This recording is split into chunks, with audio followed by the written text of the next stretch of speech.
Two of the most dominant pitchers in baseball headline the middle game of this series. The four-time All-Star and Cy Young Award-winning Zack Greinke has been outstanding on the mound for 15 seasons. The Phillies' 32-year-old right-hander Jake Arrieta owns a Cy Young as well and has more wins than any other pitcher in the game over the last 3+ seasons. Two eminent pitchers, one mound, tonight at Citizens Bank Park.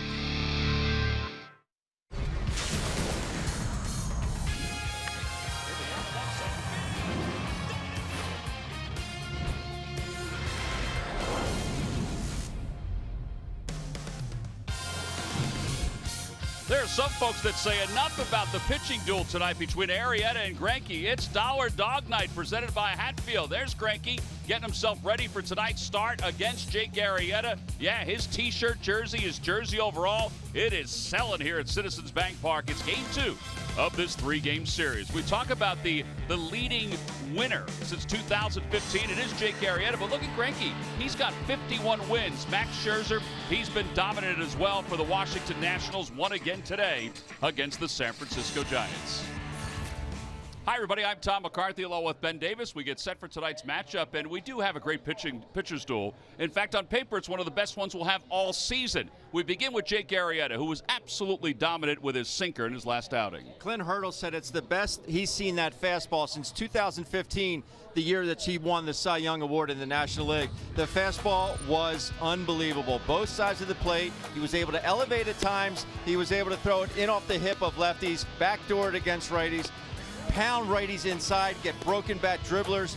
It was just a pitching masterpiece. 61 four-seamers that he threw in this ball game with constant movement on it. 61 sinkers. And that one back to the box. He certainly can field his position as well. And for Arrieta, it's just the continuation. We look at these numbers. Hard hit percentage is a huge deal in baseball these last several years. Well, last year, compared to the first half, the second half was dynamite for Arrieta. The second half was, and a lot has been made about his drop in velocity. Yes, his velocity has dropped, but Jake Arrieta has learned how to pitch for that. His secondary pitches, those numbers are pretty much the same because they are his secondary pitches. He's always been known as a good fastball pitcher, someone who get a lot of outs with that fastball. The fastball he's learned how to pitch with. The secondary pitches, he continues to throw. All right, speaking of throwing, Zack Greinke is not just a thrower. He is a masterful pitcher for the Diamondbacks. No longer has that velocity, much like Jake Arrieta has dropped off. Well, the velocity for Zack Greinke has dropped off as well. He'll sit at just around 88 miles per hour, but he is a surgeon out there. He pitches to contact. He does not elevate the baseball above the knees, and that's one thing the Phillies are going to have to try and do. He'll change speeds with the best of them, but just make sure he's up out over the plate. All right, so this is a start last year in Arizona against the Phillies. You see a lot of the same players, Andrew Knapp, Aaron Altair, Odubel Herrera, that were in that lineup that day. Look at his numbers against the Phillies. I mean, his last 9 starts, 7-0 with an ERA of 2.35. He can lull you to sleep at times, but don't forget that he still has put away stuff. 7-0 with a 2.35. The Phillies have their work cut out for him tonight. All right, so it is a good pitcher's duel. The Phils hope that they can get a little offense to back up Jake Arrieta. It is game 2 of this 3-game series. The Phils and the Arizona Diamondbacks. How about Odubel Herrera? He's been on base safely in 24 consecutive games. These are just a few of the highlights for him. We'll get to lineups and first pitch when we return. Phillies baseball is brought to you by Xfinity, America's best internet provider according to speedtest.net. By Toyota. The Toyota Camry, Highlander, and RAV4 have something for everybody. Toyota, let's go places. By Citizens Bank, official bank of the Phils. Visit citizensbank.com. And by Independence Blue Cross. Live fearless. Learn more at ivx.com.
shape here tonight for the Phils and the Arizona Diamondbacks. Let's look at the D-backs lineup brought to you by Xfinity, America's best internet provider according to speedtest.net. Well, the only real changes for the Diamondbacks is that Marte moves to shortstop and they get Chris Owings in the lineup at second base. Jeff Mathis does the catching as well for the D-backs. So they'll face right-hander Jake Arrieta, the 32-year-old from Plano, Texas. So far 2-0 with the Phils and an ERA of 2.04. And he will face a Diamondbacks team that he has 3 wins against, Ben, during the course of his career. Yeah, we talked about that good fastball in his last start. It was dynamic, change curve, slider to accompany that good sinking fastball. Pretty good numbers against the Diamondbacks, 3-3 with a 2.76. I look for the same thing he did his last outing, command that fastball. Well, our Toyota turning point, we lean on David Peralta from the Diamondbacks in last night's game. He was able to get a fastball on the inner third, supposed to be away. Bases loaded, 2-run double. Here's your Toyota turning point in last night's ball game. So he'll lead things off for the first pitch of the night is in there for strikes or underway. Yeah, the count, no balls and 1 strike. Peralta is 5 for 17 with 5 ribbies against Jake Arrieta. 0-2. Yeah, that's something that he did in his last outing. He just kept firing strikes against the Pittsburgh Pirates. Peralta 316 with 11 RBIs. He's hitting .375 on the road this year.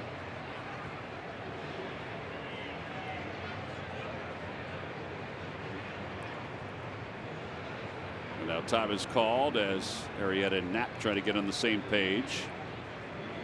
Knapp caught Arrieta a lot during spring training, side sessions in the games as well. So this is a familiar tandem as the breaking ball is inside 1-2.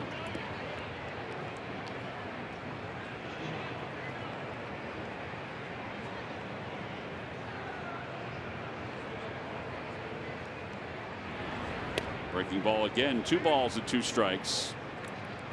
Last outing for Arrieta against the Pirates, 7 innings, no runs, 10 strikeouts, 3 earned runs or fewer in each of his last 17 starts, and 2 earned runs or fewer in games this year.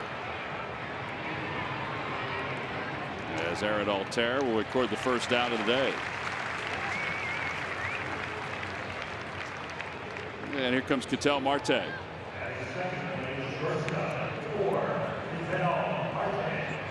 Marte was 1 for 5 in yesterday's game with 3 flyouts.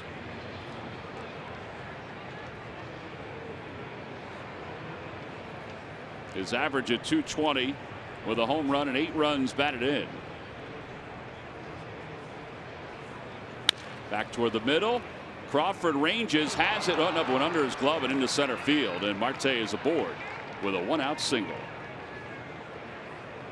Really looks like JP had corralled that one. He wouldn't have had him anyway. No.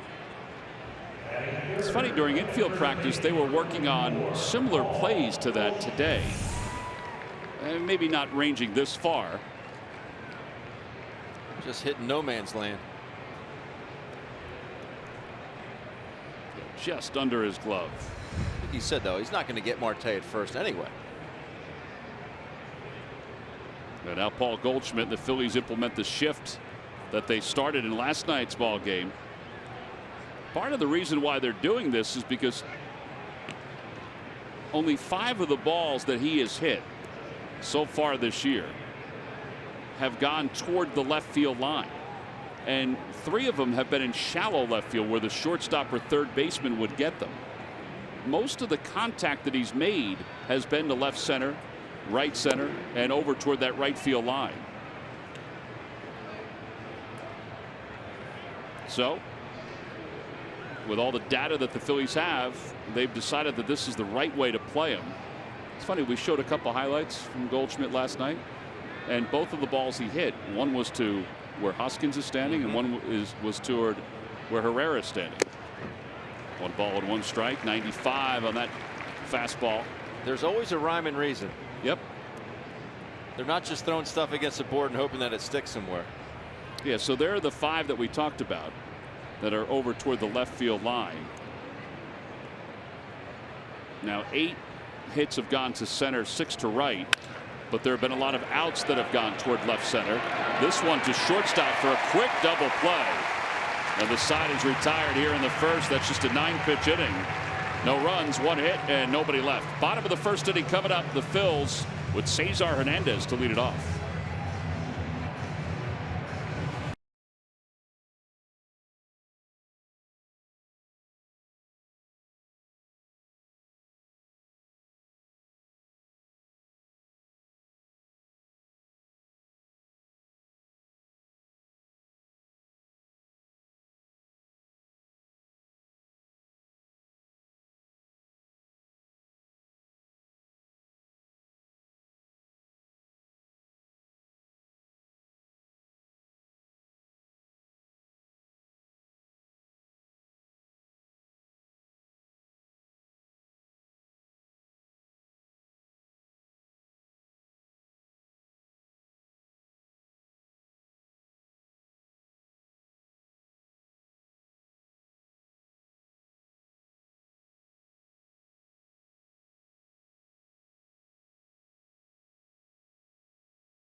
America's best internet provider according to speedtest.net. So Cesar Hernandez will lead it off, then Carlos Santana and Odubel Herrera back in the starting lineup tonight. The pitcher batting in the number 9 spot with J.P. Crawford hitting 8th today for the Phils. And they'll face Zach Greinke. Greinke now 34 years old. He's 2-1 this year with an earned run average of 4.13. That he just doesn't walk anybody, but he has allowed the long ball so far in 4 starts. And I think a lot has to do with that lack of velocity. No, velocity isn't everything. Yeah, the first pitch to Cesar is in there. So this is the pitch usage for him this year. 48% fastball. The changeup always has been his secondary pitch. That one's ripped down the right field line for Cesar. And it's a fair ball going toward the corner. It kicks around and then dies, and Cesar's on his way to third, and he should get there easily, and he does. First triple of the year for Cesar. There are a couple things that happened there. Dyson kind of lost his footing, but also the ball, I don't think it took the hop away from the corner the way he anticipated. No, and it kind of goes parallel with the fence. His kickoff and it just runs parallel. Dyson thought he was going to bounce back to him. And the other factor that played into this triple is the fact that Cesar is really, really fast. It was a double and an E9. So it's not the first triple of the year. It's the 4th double. And Carlos Santana takes outside 1-0. Carlos with 10 RBIs. He is getting on base, as we continue to say.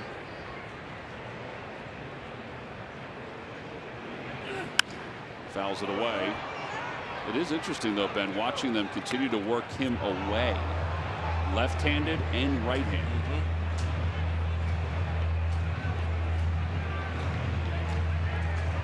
Still well above the National League average in getting runners home from third with less than 2 outs.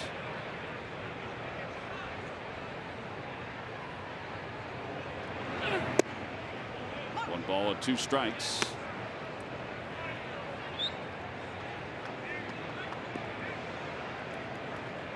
Hard to believe that Greinke's going out of the windup here, which is enabling Cesar to get a really long walking lead off third, because the third baseman isn't even there. Descalso's on the right side of the diamond.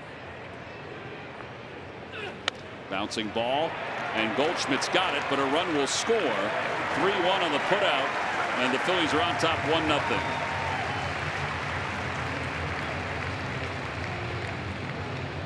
That's good to see.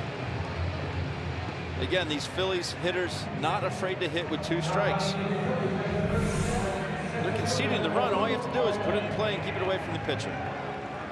Exactly what Carlos does here.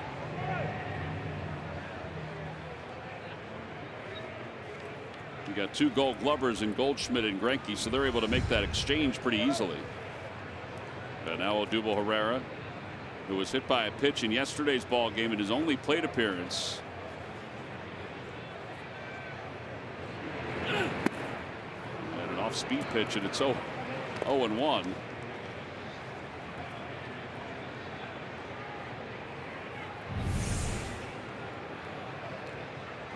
A bit fooled, I'd say.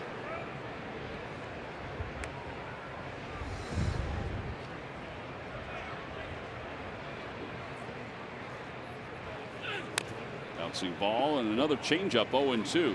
It is something how his changeup 86-87, but how much more movement it has than his fastball, which is 90's been the top one today. Yeah. You're thinking, how could a pitch that's only 2 to 3 miles an hour slower have that much more movement? A little extra pressure maybe when he releases it. It's all about the grip. Absolutely.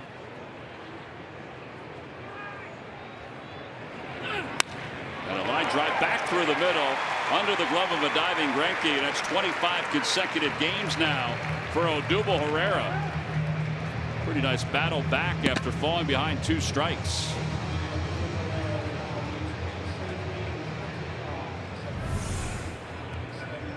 Go down and get it.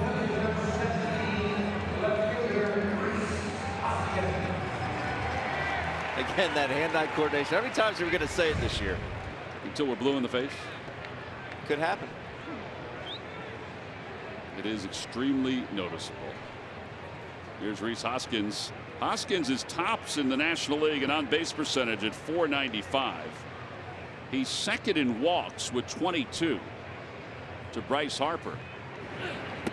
At a breaking ball low, 1-0.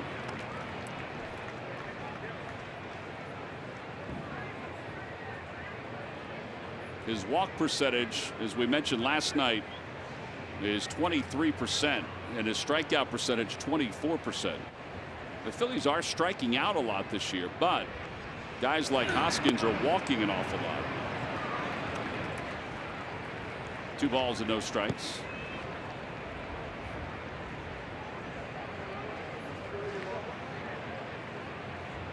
I think that it has to be kind of inherent in you. I was never a patient hitter. Right. You've said you went after pitches early in the count because you didn't want to get buried with 2 strikes. Exactly. I didn't trust myself. It's apparent that these guys trust themselves. Fly ball right field line. Dyson is over and makes the catch at foul territory. There are 2 outs. And Aaron Altair is the next one up.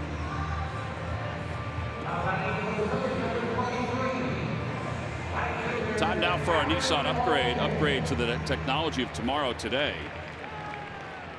And Zach Greinke, his earned run average since 2013 is 2.86, which is just behind Arrieta, third to Kershaw and Max Scherzer. It's crazy about Kershaw. It's year after year. Fastball low, 1-0. Greinke is also one of the best pitchers in the month of April. You know, that March-April start to the season. He's 28-12 during the March-April part of the year. And all time, and it's skewed a little bit because, you know, it wasn't until they expanded to 162 games that you started the season earlier, April 1st, or even, you know, the end of March. But his 28-12 winning percentage is the 8th best all time in baseball. Pedro is first at 35-8.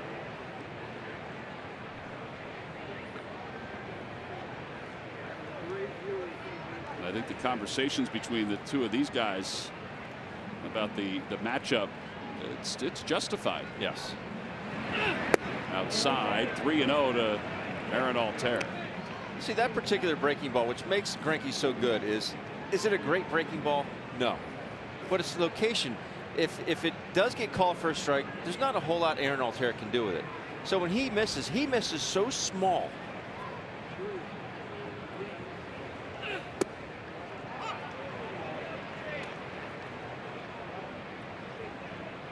I mean, that pitch at 3-0 is borderline. It's not like it's, okay, 3-0, here it is right down the middle.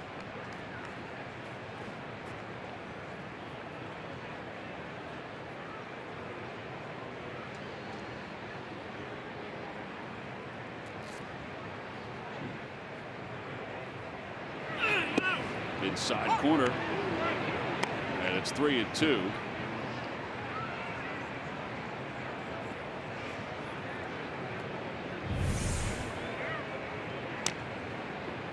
And right at the bottom of the zone.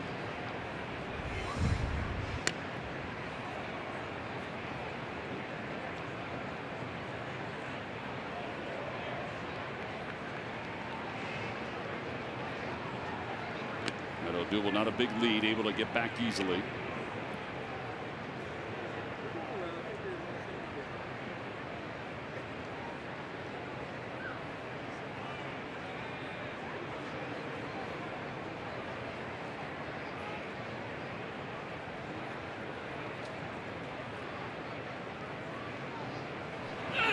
Swing and a miss. Altair strikes out. First strikeout of the night for Greinke, but the Phillies do get a run on a ground out by Carlos Santana. We'll head on to the second inning. It's 1-0 Phils.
For the post-game concert afterward with Zed, and you can enhance your experience by purchasing a field pass to enjoy the show up close from the infield. Tickets and field passes are on sale now at Phillies.com/Zed.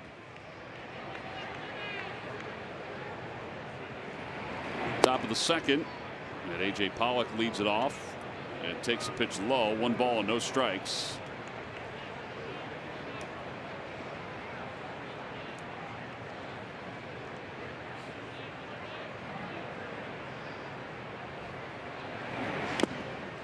Ball, and it's 1-1.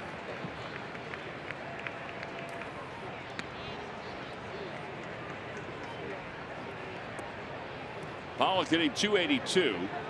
Last night he was 2 for 4 with a walk and 2 runs scored. He has only 1 hit in 9 at bats against Greinke, or excuse me, against Arrieta.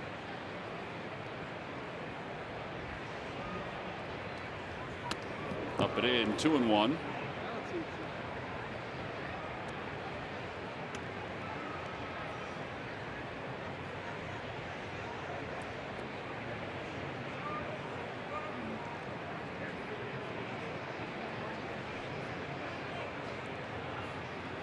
balls and 1 strike. Last outing, Arrieta threw 64.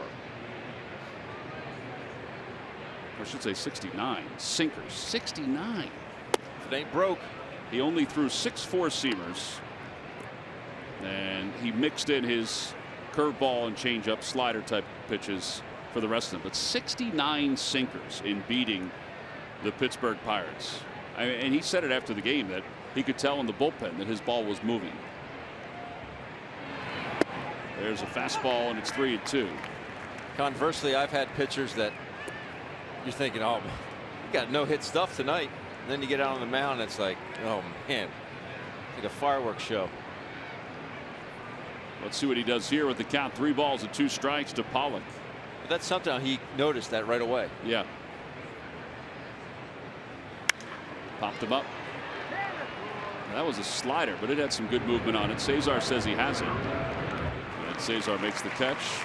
A lot of these balls that have been hit so far tonight, and what we've seen from Arrieta, not a whole lot of exit velocity, Murph, and that lends itself to some success. Yeah, Tom, you talked about it right off the top of the show. Pitchers, not wanting hard contact, obviously, against their pitches. And, that's a big thing. It's a big concentration in baseball now as folks look at the hard contact coming off of different pitchers. And the Phillies, well, they've obviously had some success as the starters this year. We've seen that. The reason they're winning ball games is because they're getting really good starting pitching.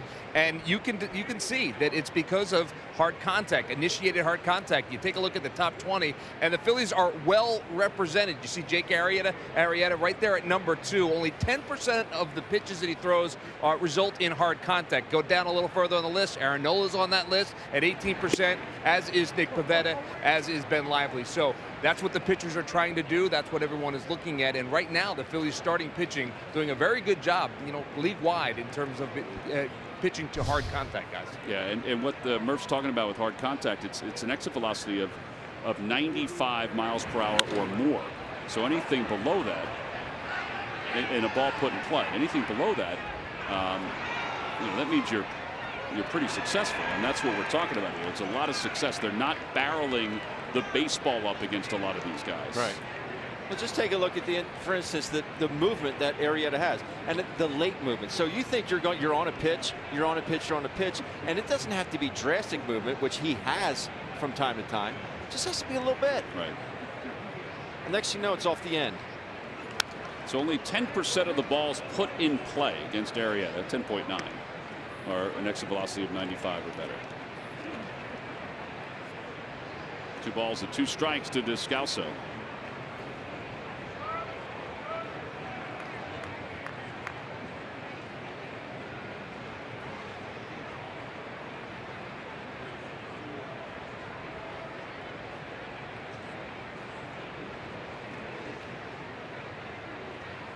Changeup. Yeah, that's popped up behind second base, so that's another one. Cesar makes the call on the catch. That's kind of weird. Usually the shortstop, if he's there, it's his ball, but he deferred to the veteran. He's got more service time. But the movement on that changeup, it was elevated. It was 88, maybe a little firm, but the movement is what got Descalso. Right off the end.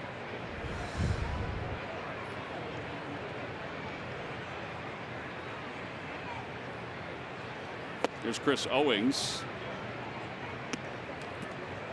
Owings has only had 4 plate appearances against Arrieta. Getting 259. It's that one sharply to third, but gobbled up by Franco. And an easy inning for Arrieta. So after a 9-pitch first inning, Arrieta throws 10 pitches here in the second. It's a 1-2-3 frame. We'll move on to the bottom of the second.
two friends who are not sharing properly.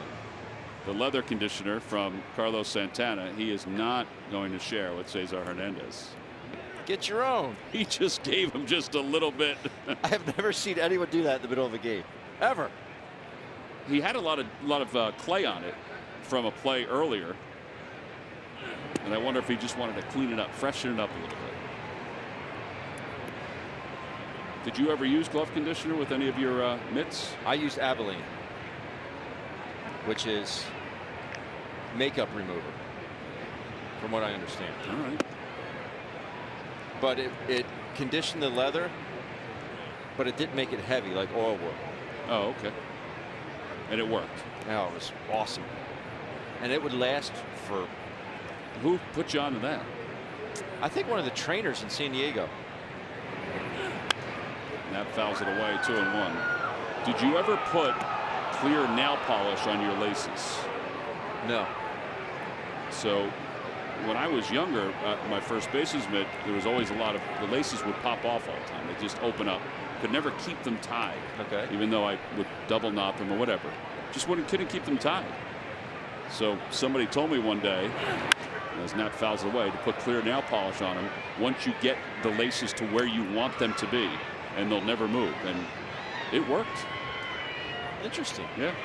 So if you ever make a comeback, Ben, you can use that if you want.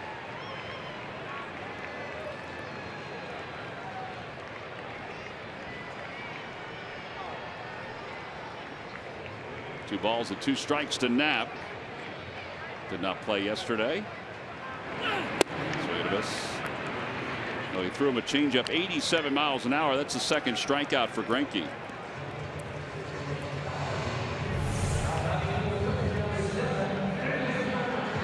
Movement. See Knapp pulling off that front shoulder, just flying out of there.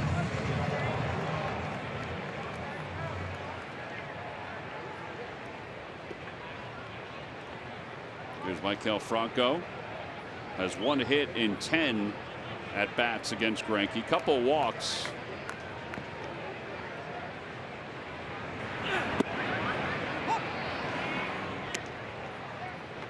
Now, growing up, I would use shaving cream. Right. But I didn't much care for that. I think a lot of people use shaving cream. Yeah. But once I got the Pro Bowl, Abilene it worked. Little dribbler foul. But like I said, it did not make my mitt heavy. I remember when I first got a couple of my gloves when I was younger. I would get oil and just load it up. I mean, literally load it up. So it would be a natural colored glove. Kind of like Descalso has for part of his. And by the time I was done with it, it looked like Goldschmidt's glove. There's a strike three call. Back-to-back strikeouts for Greinke. Third strikeout. And I'm not sure if it worked, but it definitely softened it up. This is just some pain here by Greinke. Off the plate. And Franco did say something as he walked away, and it may have been that it was off the plate.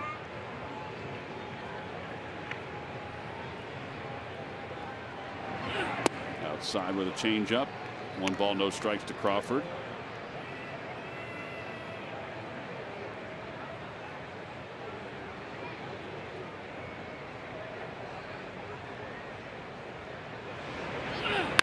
And Crawford floats one out towards center for a base hit.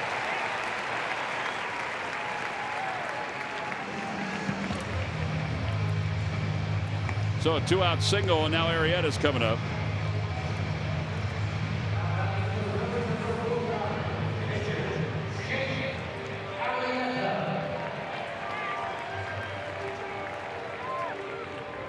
Jake Arrieta has 5 career home runs. And he was putting on a show yesterday in pitcher's batting practice. Was he? He's going oppo. It's like, come on. Well, he has 5 career home runs. Greinke has 6 career home runs. The active leader in Major League Baseball is Madison Bumgarner, who has 17. Giovanni Gallardo has 12. Adam Wainwright has 10, and then Greinke has 6.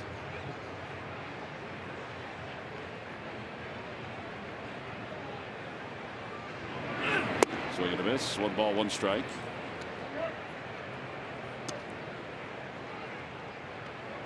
You think you're getting a 1-0 fastball? Uh-uh.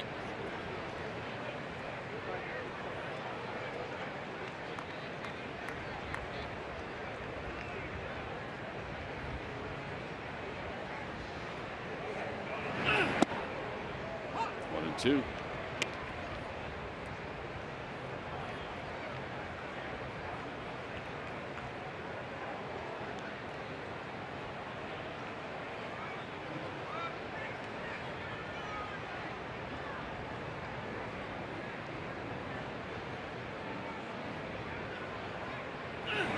Outside, 2 and 2.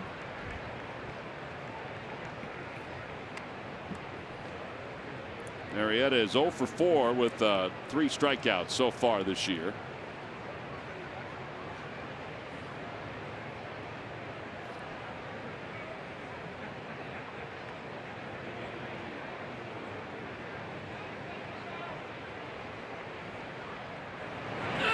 Swing and a miss. Got him with a breaking ball. 4 strikeouts through 2 innings for Greinke. No runs, a hit, 1 man left, and a whole lot of hot dogs. That's right, it's Hatfield Dollar Dog Night here at Citizens Bank Park.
Go to the fans section for all the information. Please submit your answer on the subject line. Ben, the question is, who is the only Diamondback to hit 4 home runs in 1 game? 4 home runs in 1 game. The answer will be revealed a little later on.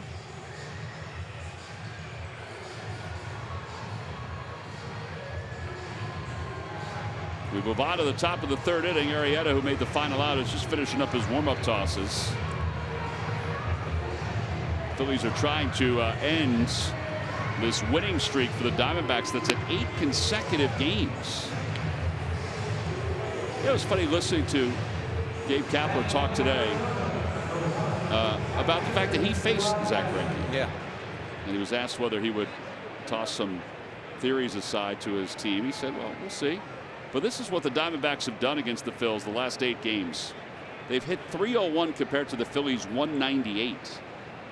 And the bullpen has been stellar for the D-backs. A 0.36 ERA. That continued last night.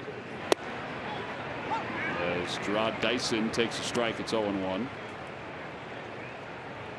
I guess you could say it had to even out. I mean, the Phillies had won 18 of the previous 22. It all evens out, Ben, except for hits. That's right. Curveball.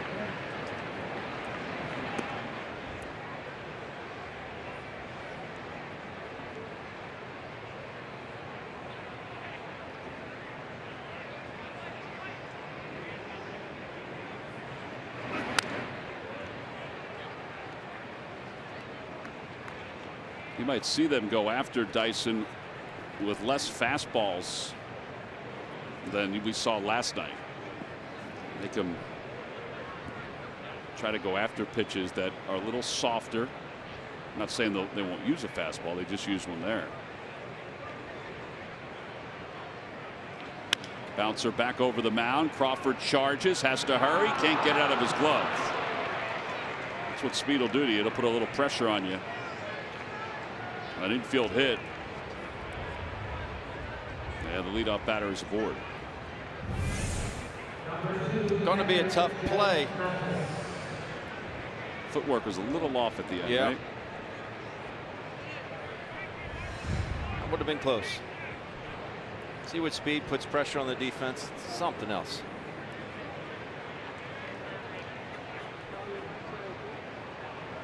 Here's Jeff Mathis, who is an excellent defensive catcher.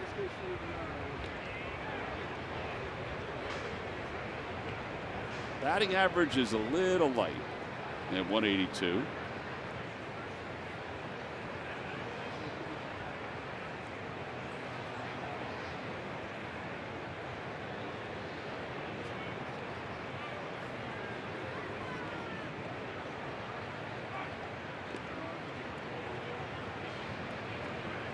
It's a matter of getting a read off Jake Arrieta. Quick to first, slow to home. He will not deviate from that.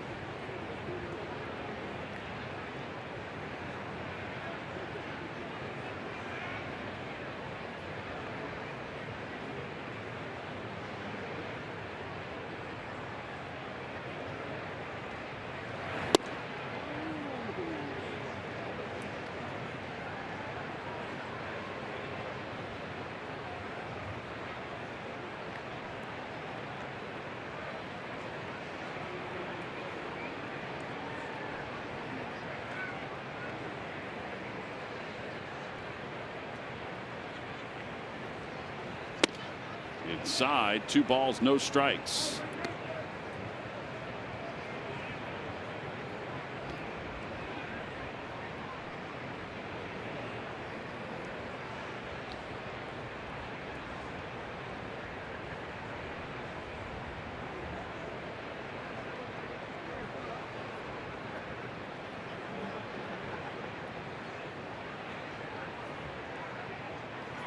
Bouncing ball, and it's 2-1.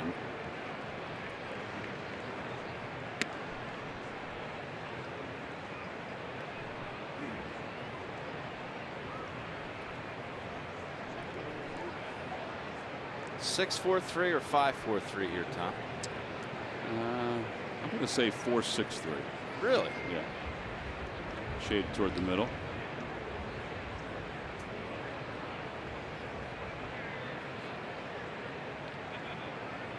Draw Dyson goes. Pitch is whacked through the hole on the left side, a base hit. And Dyson's going to go to third. So that'll put runners on first and third with nobody out.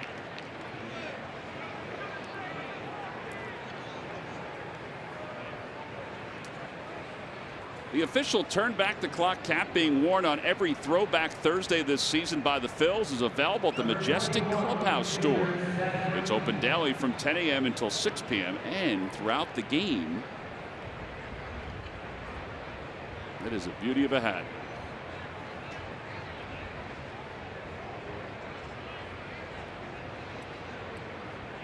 Zach Greinke's the batter with runners on first and third. Greinke hitless so far this year in 10 plate appearances. Bunts the ball toward third, and it's foul. 0-1.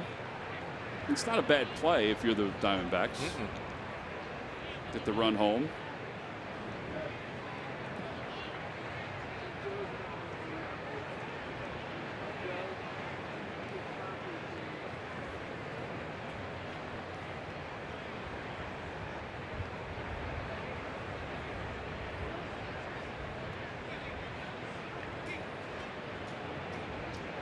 Remember that game a couple years ago we had here at home's a day game against the Dodgers. I believe the Phillies got 5 in the first off them. Then they went and got 5 the next inning.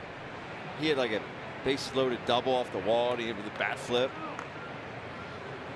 Runner goes from first, that stops the pitch outside. 1 ball, 1 strike.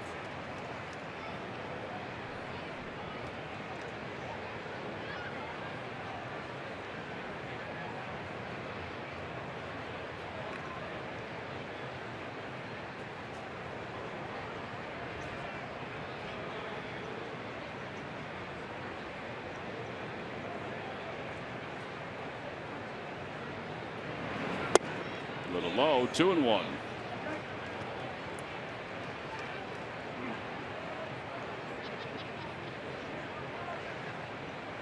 Watch out for another hit and run here. The way Greinke can handle the bat.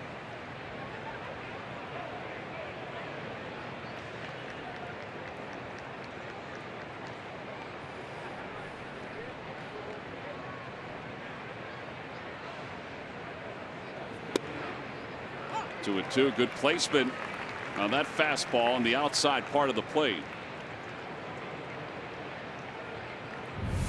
PJ with a hands pitch cast. And right on the line. Wonder if he throws that again, if he'll even take a hack at it.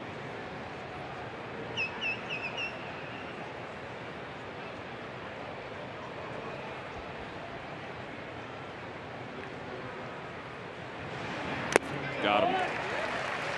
Foul tip hung on to by Knapp. Strikeout number 1 for Arrieta. That was more of the put away slider. Yeah. The one that he threw Goldschmidt for the double play in the first inning, that had more lateral move. This had a little more depth to it. This is nasty.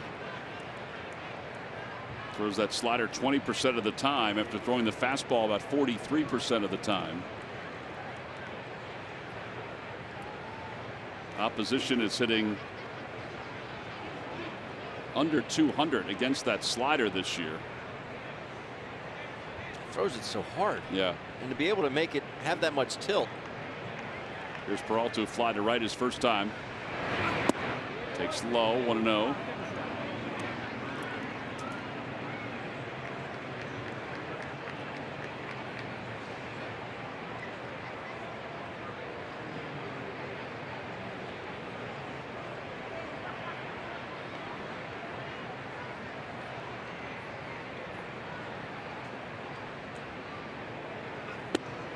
Oh boy.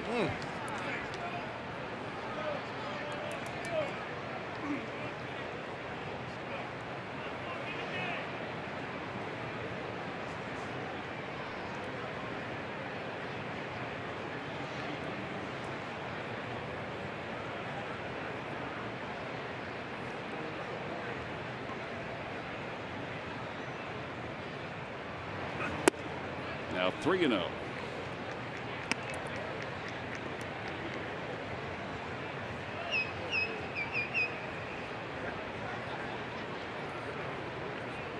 I wouldn't be surprised to see him swing it here.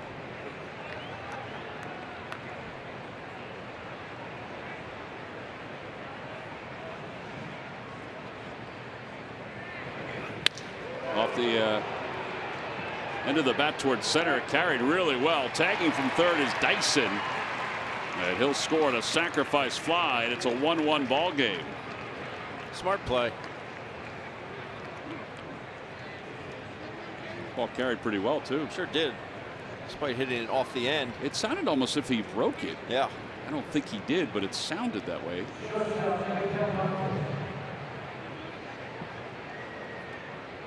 We talked about it last night. If there's ever a time where you know almost to 100% what you're going to get in that situation, go ahead and have a pass at it. Well, here is Ketel Marte.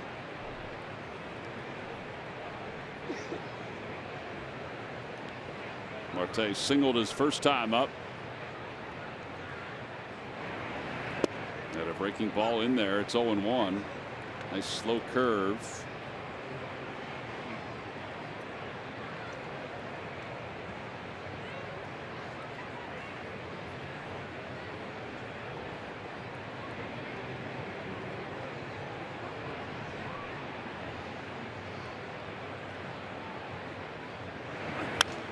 Oh, 2 now. All right, let's see if we can put him away. Ahead, no balls and 2 strikes.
Outside, 2-2. See that one he just kind of got underneath of and just pushed it. You still need to have the same aggression when you throw that changeup.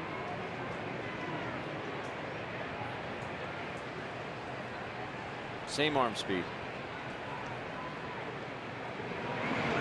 Bouncing ball off the glove of Arrieta, and he'll throw Marte out, and that'll wrap up the third. A run does score on the sacrifice fly, so we're all even at 1 after 2.5.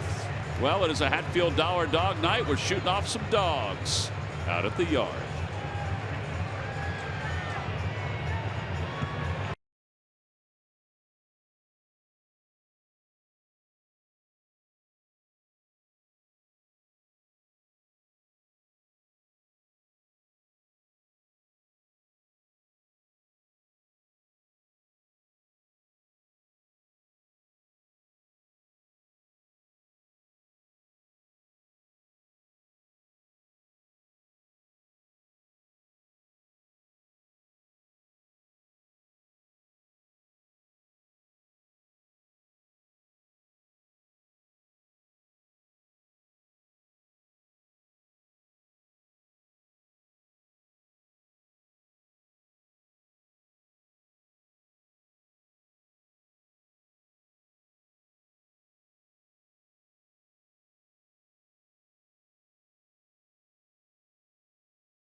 Today, and by Geico, 15 minutes could save you 15% or more on car insurance.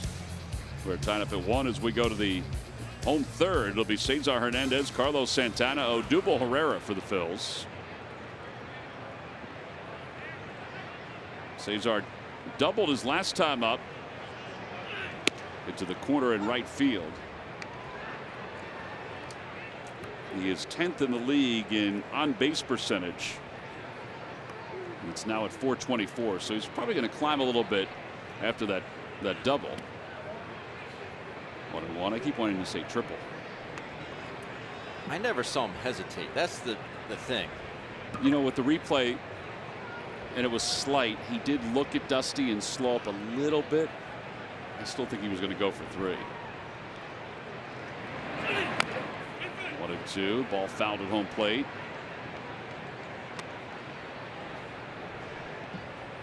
Greinke is 3-1 here in Philadelphia with an ERA of 2.62. Phillies are hitting just $1.61 against him, even with that game you were talking about before. But I remember there was a key error in that ball game. I think a lot of those runs were unearned. That's true. Outside, 2-2. Man, he took that like it was a foot off the plate.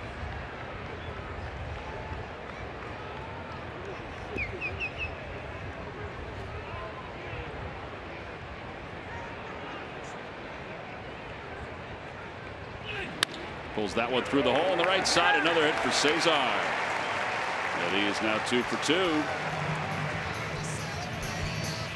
It's the Citizens Bank Fanatic birthday. Sunday versus the Atlanta Braves at 1:35. A free Fanatic bucket hat to kids 14 and under. Make sure to get to the ballpark early for the Philly Fanatics Doggy Extravaganza birthday show. Starting at 1 p.m. The dogs are all packed up and ready to go.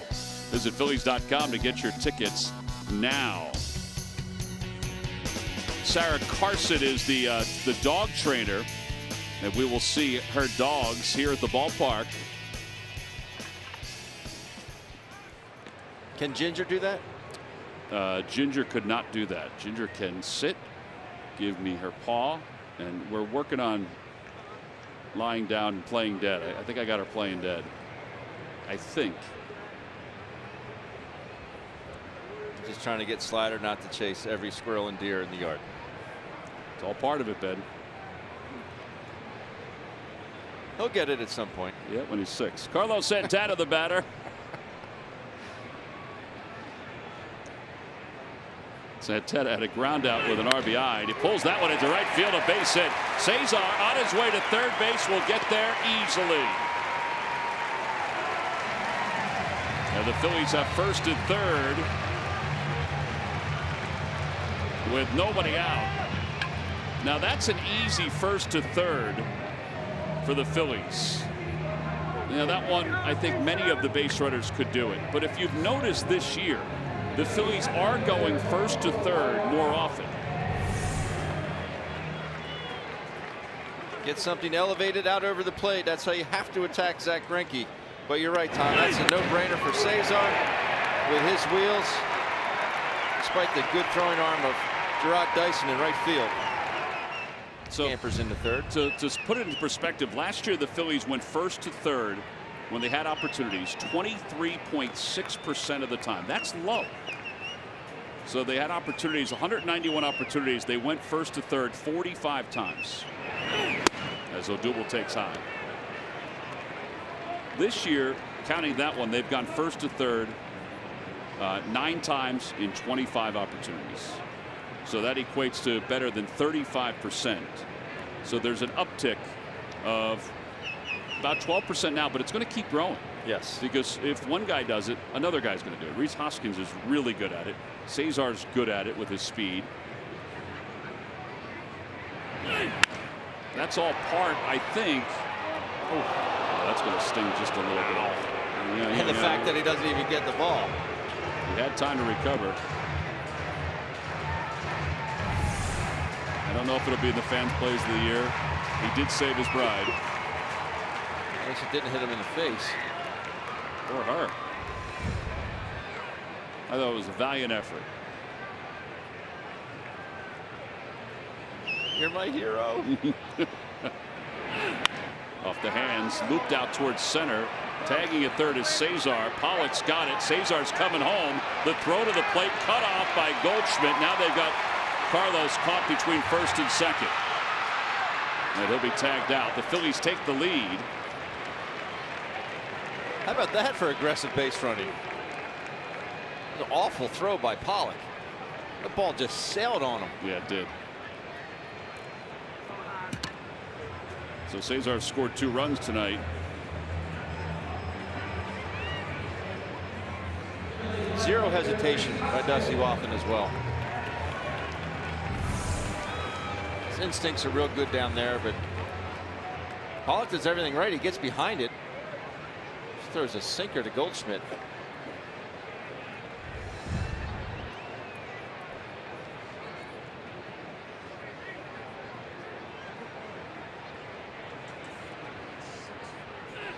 Eight 3 6 4 3 on the putout. Was Carlos just trying to draw the cutoff there, or did he just read it wrong? He just read it wrong. You don't want to make it now, especially with Rhys at home plate. Breaking ball, 1-1. A pretty good pitch there. Rhys may have gotten away with one. 8-3-6-4-3, you said? 8-3-6-4-3. Thank you.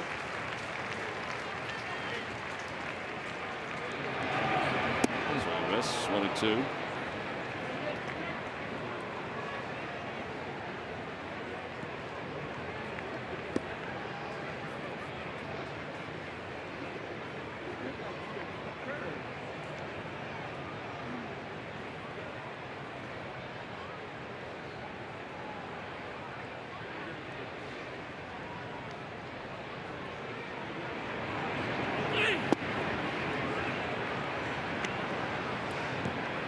Add, subtract. Add, subtract. What Greinke will do.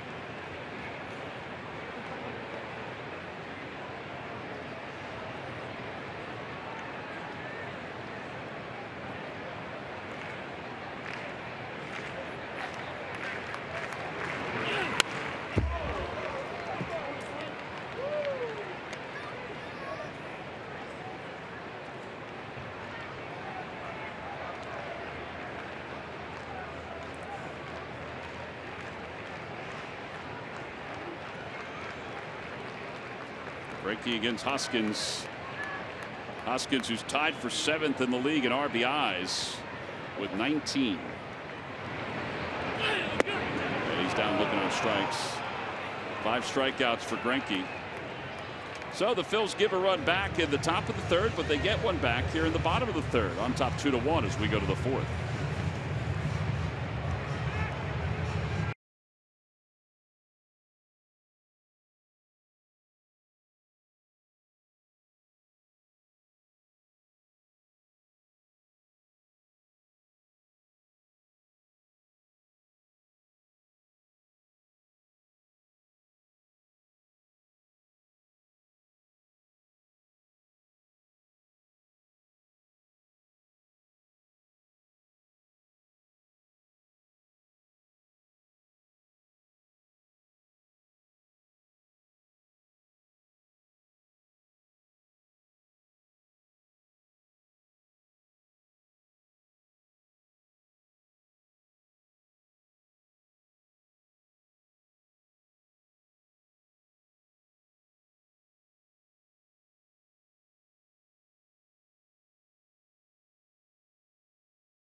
Toxins and allergens and clears the air for your employees. Literally, nobody does it better than who?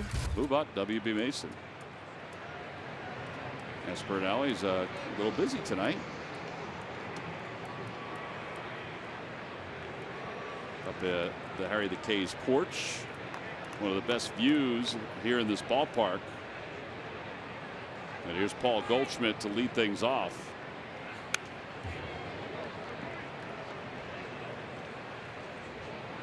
Goldschmidt into a double play his last time.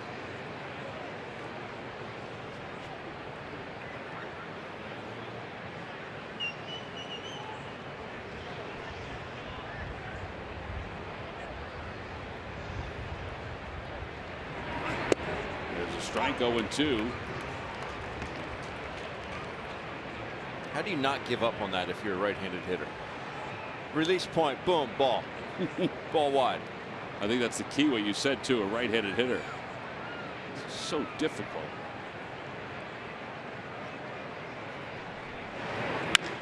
Over to the left side. Franco charges, has to hurry, and gets it over off the glove of Santana. Well, that's going to wind up being the first error for Santana in quite some time if they give it to him.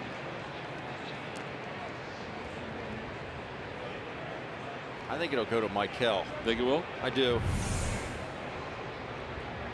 I think this double clutch here is what gets Michael. You can see him go back in there, pat it again. Either way, it's a ball that Carlos should handle. I'm sure if you went down and asked him right now, he would tell you the same.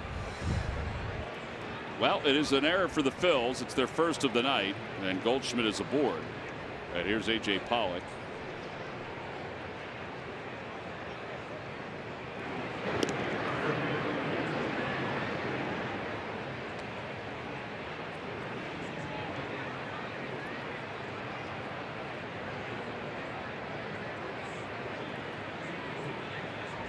Pollock popped out to Cesar's first time up.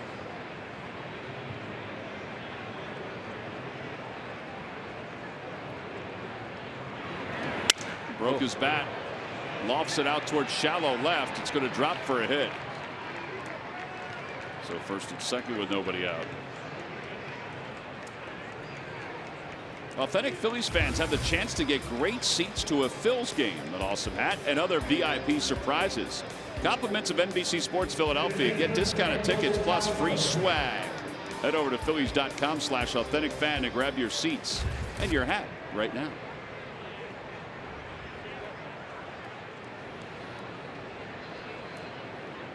Things are clearing out, Ben.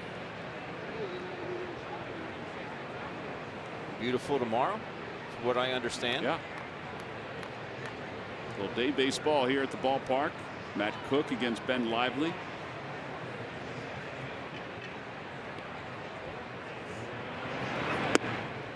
1-0 to Descalso, who popped up.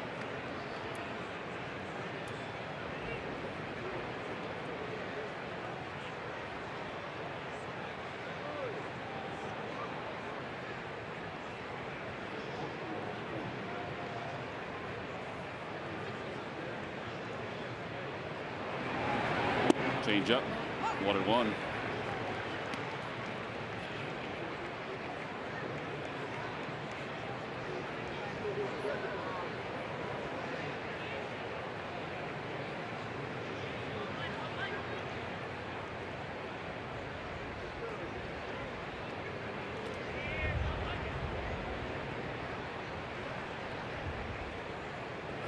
Inside, 2 balls, 1 strike.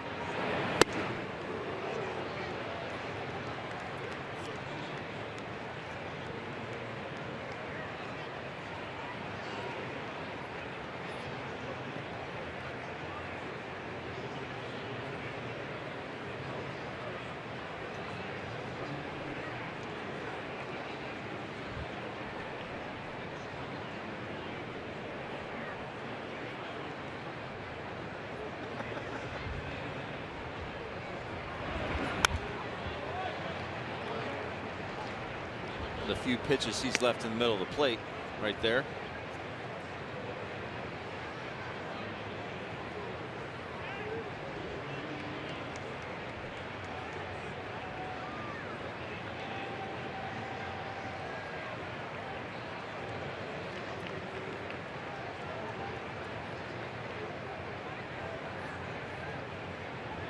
He does bring some intensity, doesn't he? Yes, he does. Man. And it wears off. And ball 4, just a little bit low. That'll load the bases up. It's the first walk issued by Arrieta. And Chris Owings will be the hitter.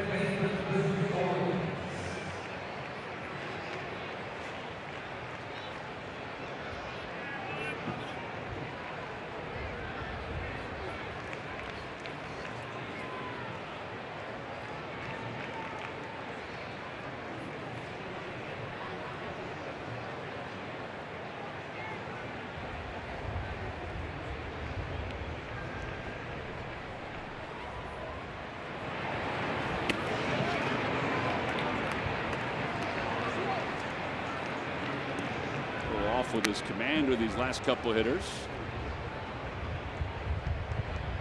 See his career numbers, Owings with the bases loaded.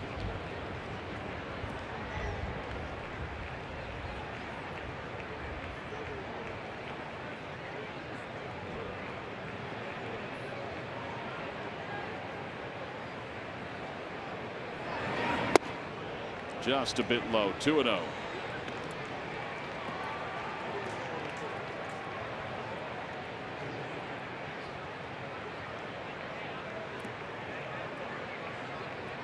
Jake said when he's going good, and he knows he's going good, he has command to his glove side, which would be away to a right-hander.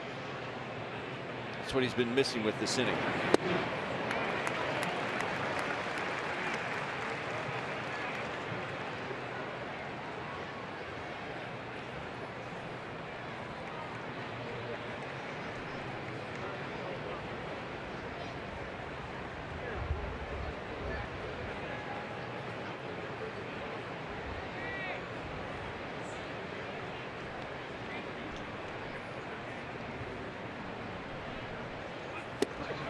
Two and two.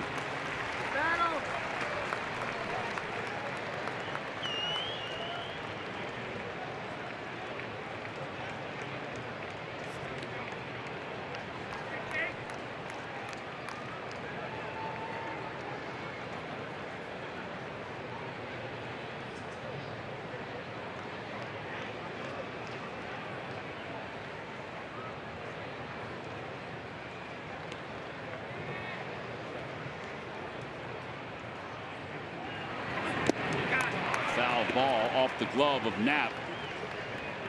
And it holds 2-2. Well, that would have been a big strikeout if he could get it there. And let's see if he can pick it up here. Get a ground ball, that would be huge too.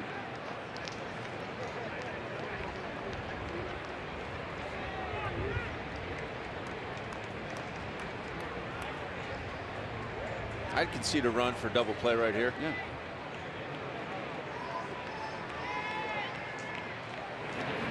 Outside, 3-2. Got him, kid. You got him. Gerard Dyson on deck.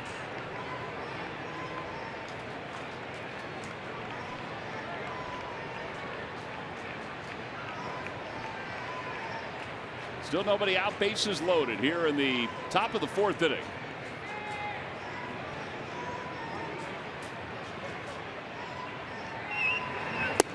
And ball 4 that forces in a run. Ooh, that was really close, and we're tied up at 2. So back-to-back walks, and Rick Kranitz heading out to the mound to talk to Arrieta.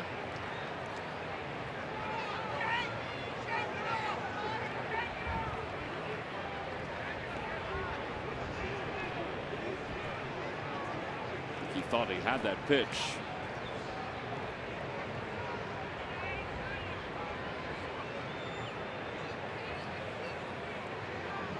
Was the right call. Ball was a little down. Well, now he's got Dyson coming up. Dyson tough to double up. And if you're thinking about that, Phillies are tied up at 2. Now the Diamondbacks still with the bases loaded. Diamondbacks since the 11th of April have the best batting average with runners in scoring position at .352. But they do have a guy that's hitting just a .189 up now. They are back to concede the run to try to turn 2. Swing and a miss, 0-1.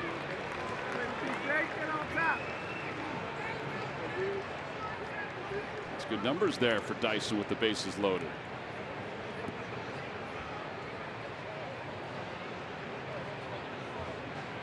See if Jake can make that 10 for 34.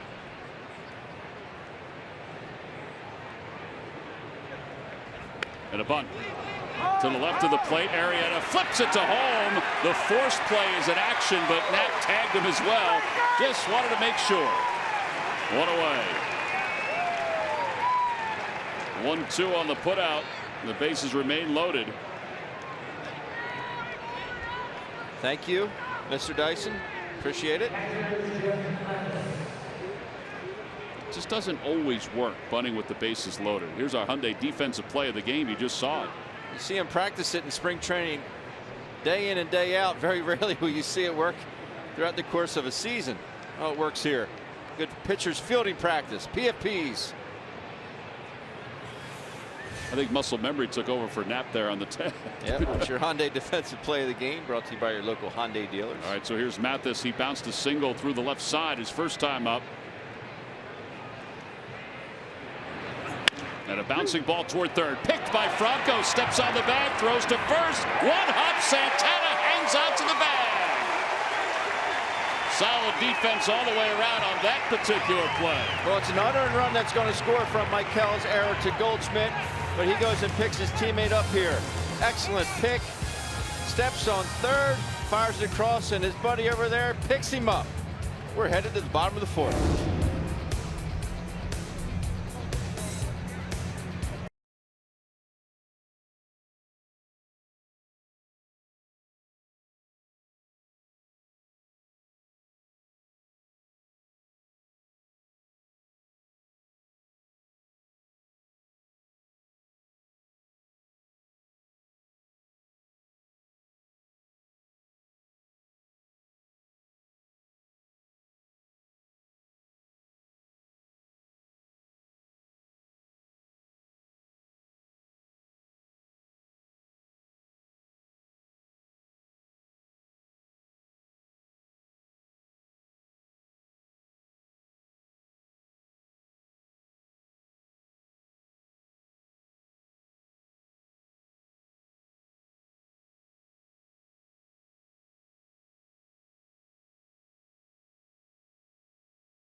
Monopoly scratch-offs. Players must be 18 or older. Please play responsibly. And by Nissan. Shop ChooseNissan.com. Diamondbacks 2, Phillies 2, bottom of the fourth inning. Some good defense to get the Phils out of that inning after the misplay to start the inning. Rick Kranitz is the Phillies pitching coach, and he joins us down in the dugout. Kranny, welcome aboard. Thanks, guys. I got to ask you, did you go out there just to kind of give him a breather at the end or in the middle of that inning? What did you tell him? Well, you know what? I just wanted to make sure that he was going to stay focused and do what he can do. You know, it's been nothing but soft contact, and he needed to be reminded that just keep doing what you're doing, and good things will happen. He's getting so many ground balls, as you've seen. You know, a couple really some weak hits, and really got himself in trouble just by basically some tough luck. Cranny, what has he meant to the staff, even beyond, as you see Altair loft one to left center field and Pollock run it down? What has Jake meant to the staff as a veteran? Oh my gosh, you know, Jake's gone through a lot in his young career, and you know, he struggled mightily in Baltimore, and I actually had him as a rookie in Baltimore, and to see him, you know, become the pitcher that he is. Things that he's been able to accomplish, you know, after struggling and then becoming a Cy Young Award winner, becoming a #1 starter. He's come in and he's helped every single guy on their preparation, how they go about their business. You know, I mean, the game days, as you see Jake and how he prepares and just how he looks at the opponents, it means everything, you know, and that's what a #1 does. I mean, a #1's going to put you on your back and carry you, and that's exactly what he does. He just got out of a bases loaded, no out jam with 1 out, and I mean, that's a #1. Granny, he says he's always effective when he can operate obviously to both sides of the plate, but when he can really handle his glove side, how do you get him back to being so effective on the glove side? You know, it's a lot about timing and tempo with him. He has a very awkward delivery, which is one of the reasons why he's so effective as well, you know, because he throws across his body. We constantly have to be aware of how far he's going across his body. We're going to make sure he doesn't land too soon, which is going to get him to pull pitches. He's so close tonight of being there. Not quite there yet, but you know, so he's throwing those sinkers in more than the right-handers, and it works. I mean, it just works. He's got such good stuff that he can throw sinkers in probably the whole game and be successful. Granny, team ERA 3.23, starters at 3.18. How happy are you with the progress this first month? Well, you know, we have a good pitching staff. We have good young pitchers. You know, I've said all along, you know, this rivals the club I had in 2006 when we had 4 real good rookies on that staff, and I think our staff here might be even better. I mean, just look at their stuff, and now it's just about learning yourself. And we've spent a lot of time in spring training getting these guys to understand who they are, what makes them tick. And more importantly, just to know that you can step off and you know, still be able to make a pitch even though you're struggling or things don't go right, because it's not always going to go right. So that's what I've seen. I've seen the guys constantly make pitches when things aren't going right, and I've seen them you know, step off the mound and regroup and then get back and not give up the big inning. And that's probably big as anything is not giving up the big inning. And keeping your team in the game, and that's exactly what we're doing. Granny, one of the biggest things I've noticed since last year is how the pitchers are out there competing. They're not backing down, even when they don't have their best stuff. They're going out there and competing and taking it really all in stride. Well, you're exactly right. I mean, you just watch this man compete tonight. You watch Nola compete on an everyday basis. I mean, there's not many guys that compete better than those 2 guys, and I think everybody else kind of looks at him and says, "Hey, we got to up our game as well," you know. And you know, as you see, most of these starters are always out here, and they're always helping in between you know, innings, and they're always out watching our guys throw, you know, their teammates, which I think is huge for them. And it's just a big family, and they're having a great time, and I am too. Granny, we appreciate it, buddy. Thanks, guys. Thanks, Granny. That's Rick Kranitz, the pitching coach for the Phils, joining us here in the 4th. We'll move on to the 5th. We're tied up at 2.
this week's MLB Facebook Watch Game.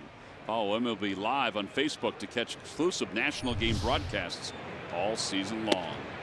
Ben's going to be calling the game with Eric Burns, and Scott Braun will be doing play-by-play. Ben will be here at the ballpark for breakfast at 9 a.m. I will. Swing and a miss. Greinke behind 0-2.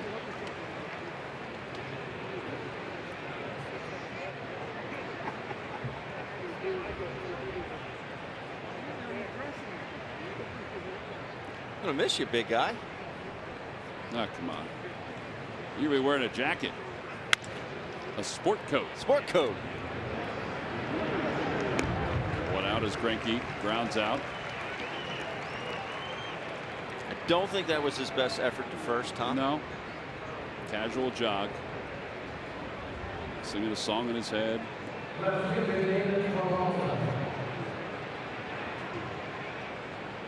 the comparison between the two.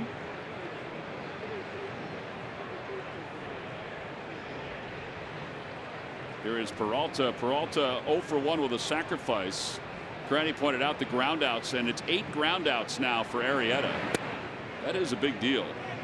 That kind of gives you an idea where the movement is and where the location is with that movement.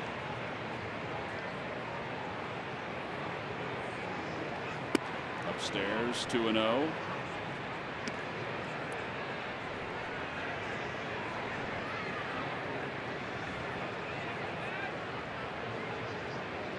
Groundouts, 4 flyouts, and just 1 strikeout. Another ground ball on 1 hop. Out to Cesar. 2 outs. And Marte coming up.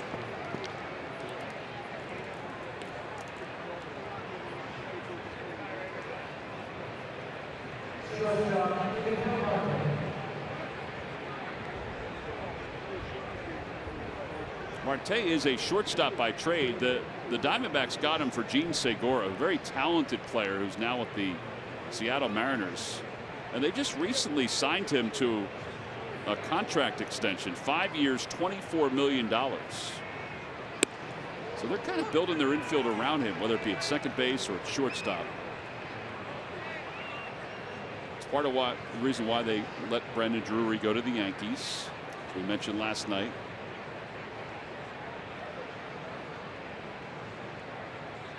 The 0-1 pitch inside. 1 ball, 1 strike.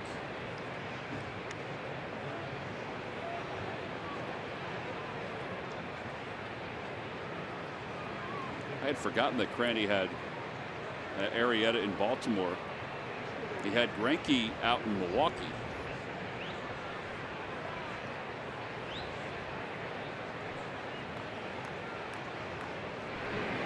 Swing and a miss, 1-2.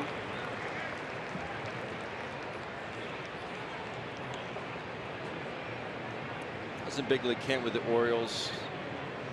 It was 08. Meeting Cranny for the first time, obviously working with the pitchers and with him. I'm thinking, man, this guy gets it. He really gets it. It's 10 years ago.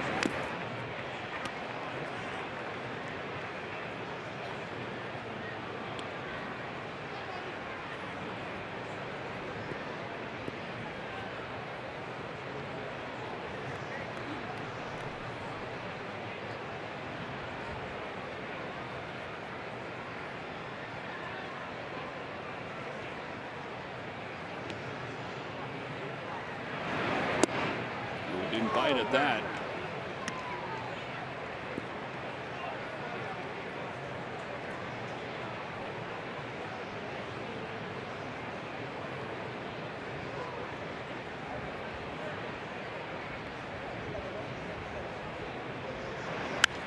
Foul ball off to the third base side. Headed to the sweet level. Slowed down by one gentleman for the benefit of others. For that young lady.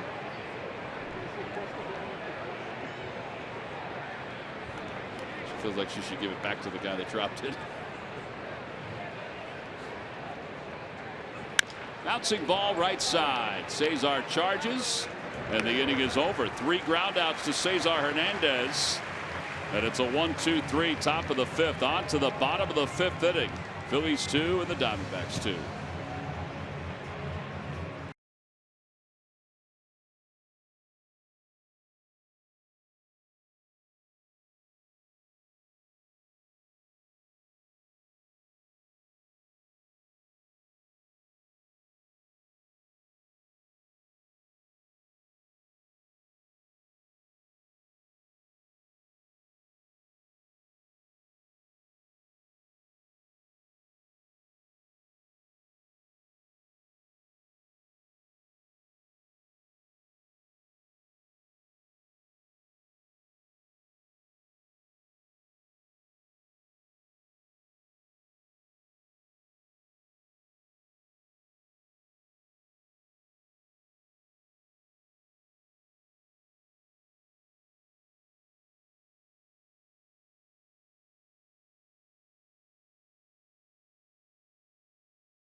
And for the concert itself, and all fans 15 and older will receive the Coca-Cola headphones. That's right, Ben. Nothing better than a Coca-Cola out of the fountain. True. Get your tickets by going to Phillies.com. As Zach Greinke will begin things against J.P. Crawford.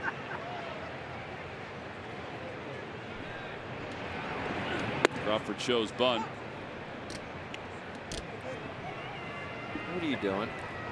Just checking out the headphones. These are the headphones that we're giving out. See, they got the Phillies logo on the side.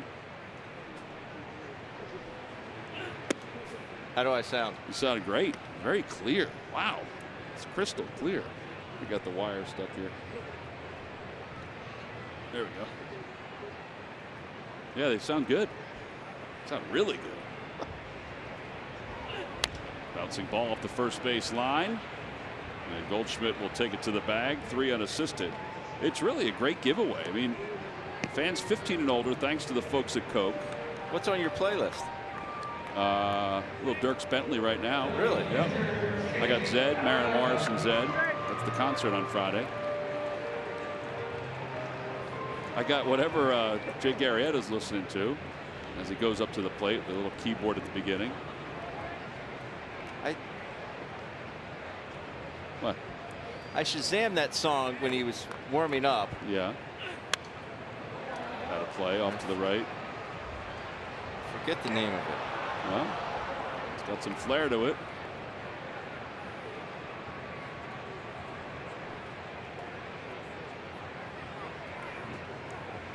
It was called Clubbed to Death by Rob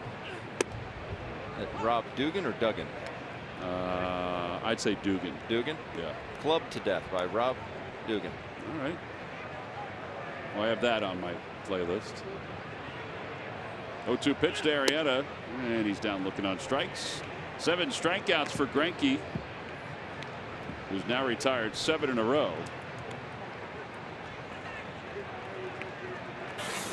Time now for our Citizens Bank minor league report. Citizens Bank, the official bank of the Phils. Lehigh Valley today defeated Norfolk 9-8 in game 1 of the doubleheader. Mitch Walding is red hot.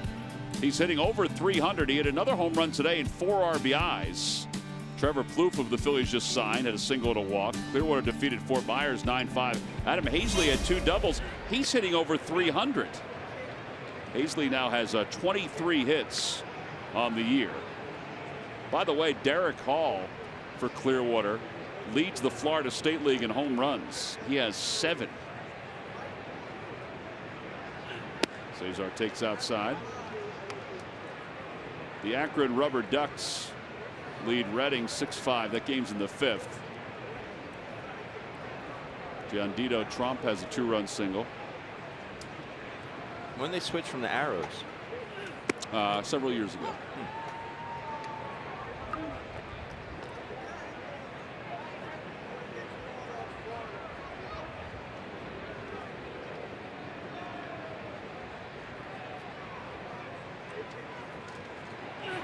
Outside 3-1.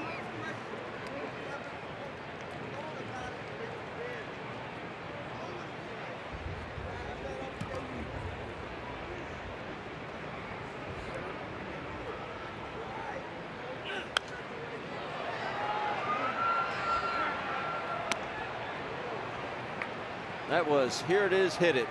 I'm not walking you. 3-1 with 2 outs. Unfortunately, Cesar missed it.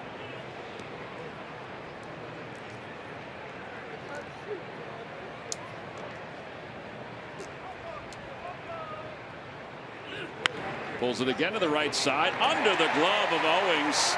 That'll be the 3rd hit of the night for Cesar Hernandez. He's 3 for 3. Whoa, whoa, whoa, Bessie. They're only $1. There's no reason you have to steal them.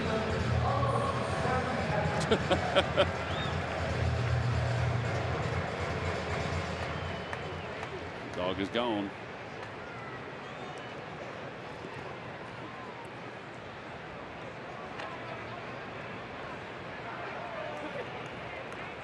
I think he seems to be bothering that fella. A little bit.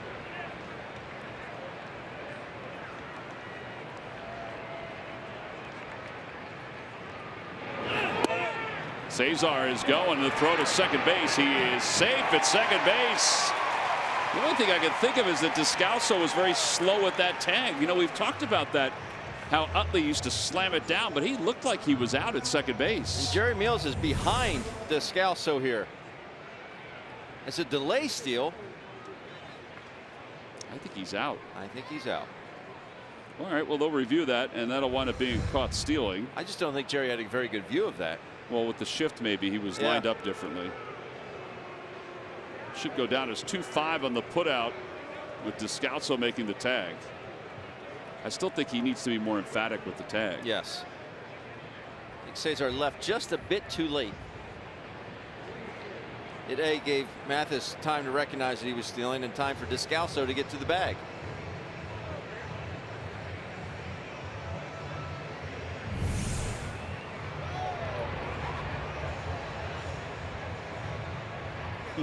Off to the side. Well, they have reviewed it, and Jerry Meals says that he is out. So no runs, 1 hit, and nobody left. 5 in the books. On to the 6th.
...2018.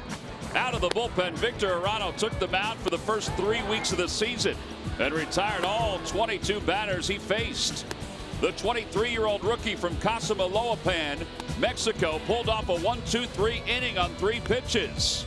He did it against the Braves, becoming the first Phil to do so since Jamie Moyer performed the task in 2010.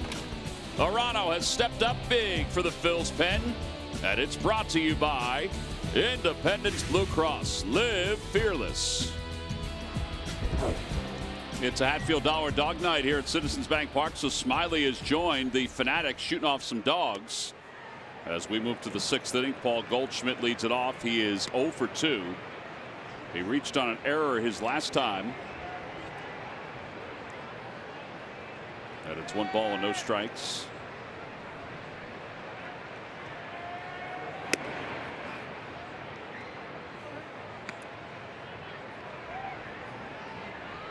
Two balls and no strikes to Goldschmidt.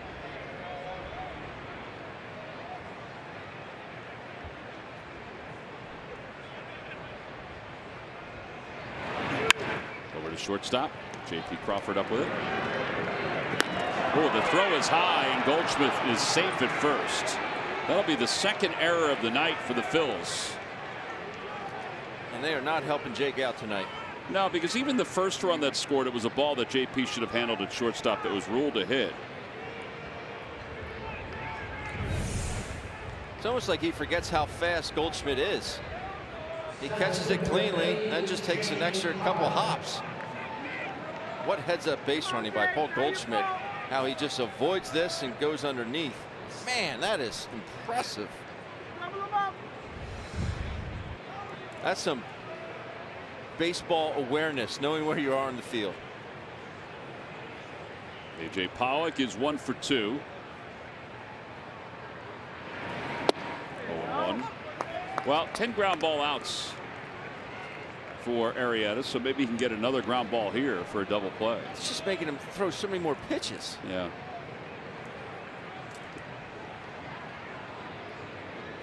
It kind of underscores the night he's had.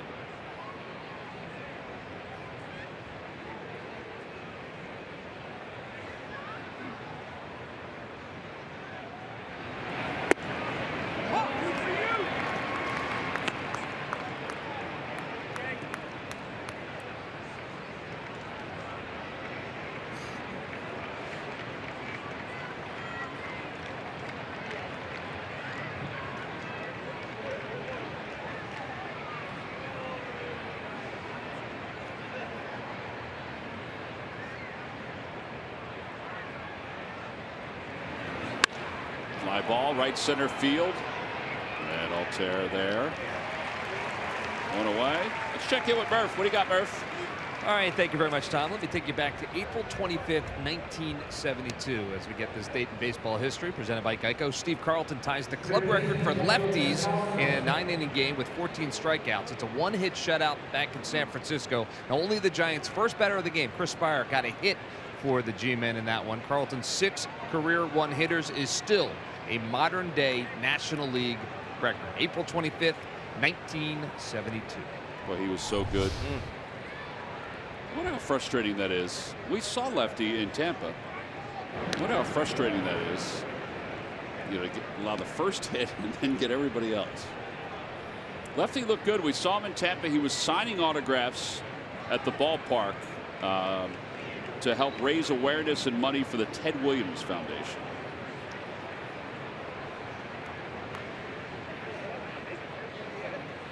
He did it on a Saturday, and then we saw him after the game. He said, yeah, my flight's not till 7:30 on Sunday night. I might go back to the game and sign some more autographs tomorrow.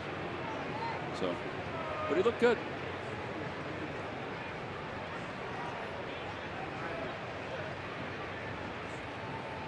One ball and no strikes to Descalso. And 1-1.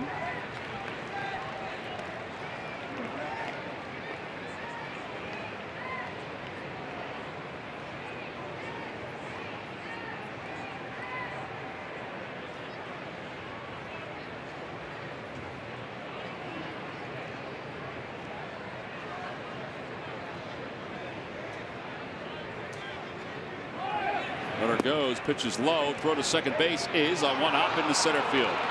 That'll be the 3rd error of the night for the Phillies. Where was Cesar? Cesar was off to the right. I know, but he had time to get in behind Crawford here. I think he was too close. I think he was too close to the second base bag. but he just kind of sat and watched the play develop. Yeah. Not the best pitch to throw on here. No, he wasn't even close to Yeah, backing watch. He up. just kind of staged there instead of busting it to get behind JP. Yeah. I'm not saying the ball wouldn't have gotten past him, but it wouldn't have. It was a big enough hop that he would have caught it. Well, it's just one of those nights from a sloppy standpoint. Phillies have made errors this year, but not consistently 3 in a game.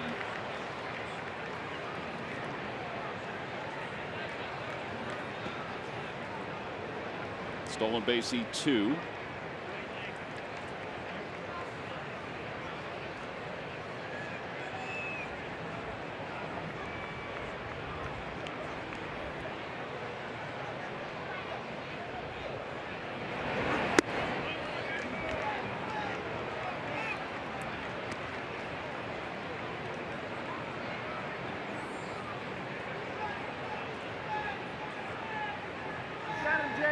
Shoot him down.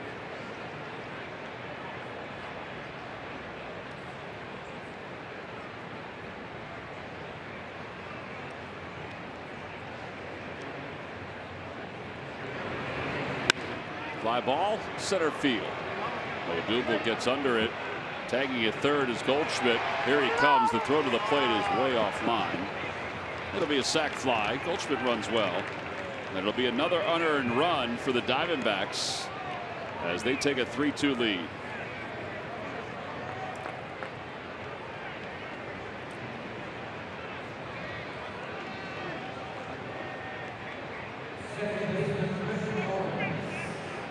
And here's Chris Owings, who is 0 for 1 with a walk and an RBI. Walked with the bases loaded.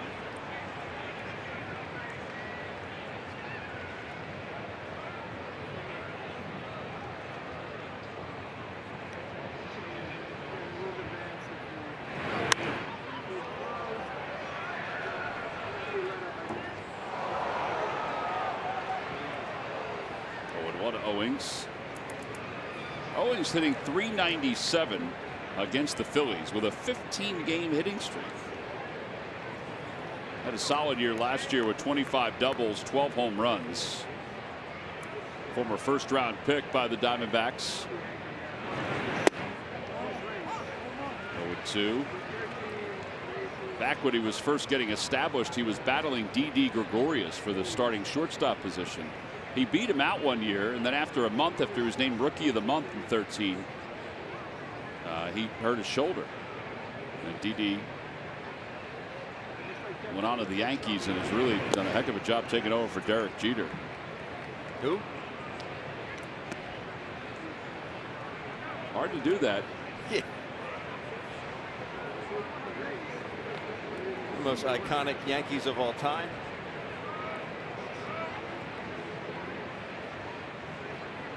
Or 1-2, and now 2-2.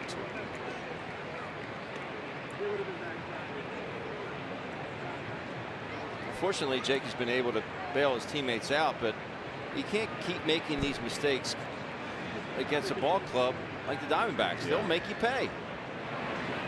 And a strike 3 calls. 1 run. It was an unearned run. 2 errors by the Phillies.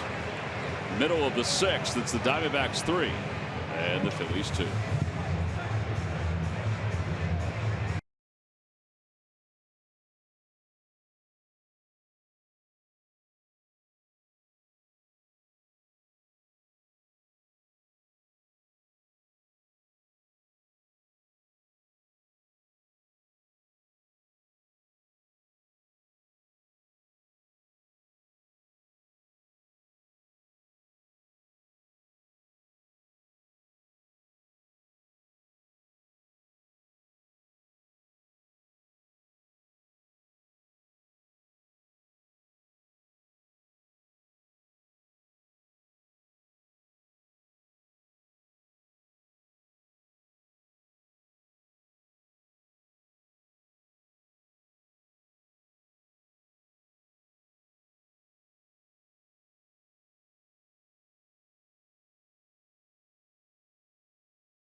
now or visit jeffersonhealth.org.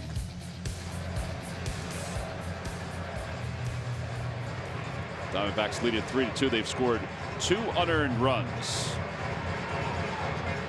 And 1 earned run so far. Phillies have committed 3 errors. 4 is their season high.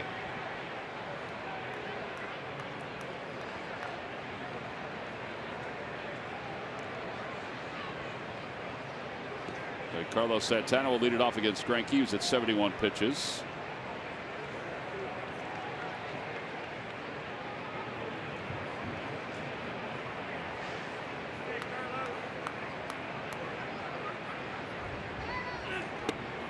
And on the inside corner, 0-1.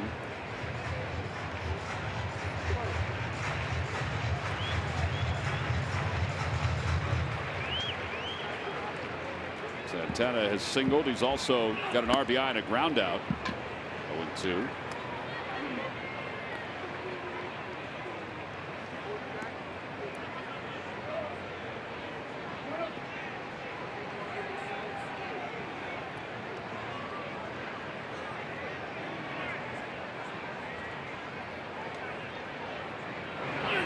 Outside.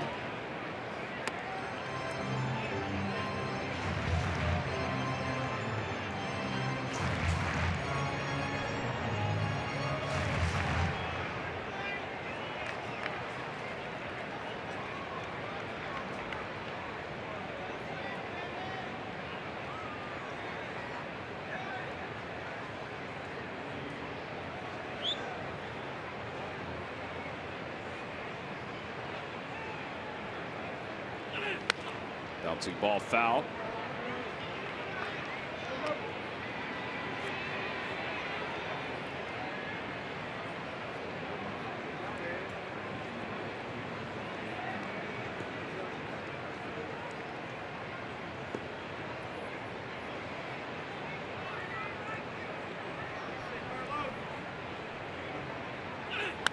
In the air to right field. Going back on it is Dyson toward the wall. It is off the top of the wall. And Santana on his way to second base. He's going to hold up there. So it'll be a double to lead off the 6th inning. His 5th double of the season. He probably could have made the 3rd if he was busting it out of the box. Especially the way this ball gets away from Dyson. But a wise decision to drop anchor at second. See him not in full sprint, so right about now kick it in. But a wise decision. Dyson can throw it. Wow, that's close. That was really close. Wow, it's not going to get any closer. Inches. Good job by the fan to not make a play on it. Why Carlos is going to like hitting here. Ball will travel. So doable, swing and a miss, 0-1.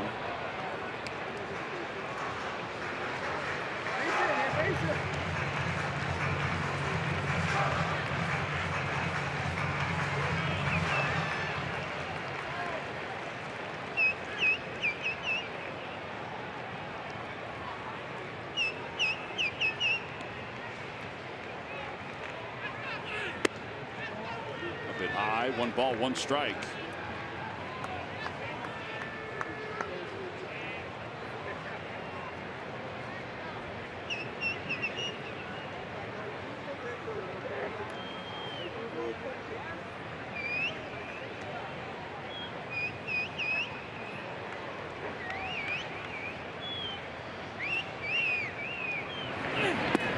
Dirt, 2-1.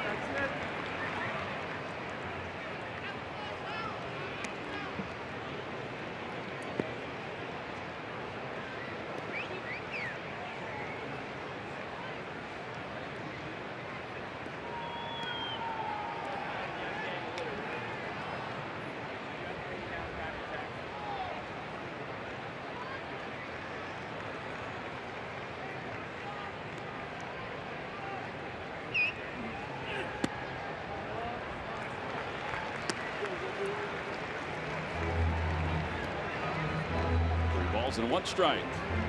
Here's Rhys Hoskins on deck.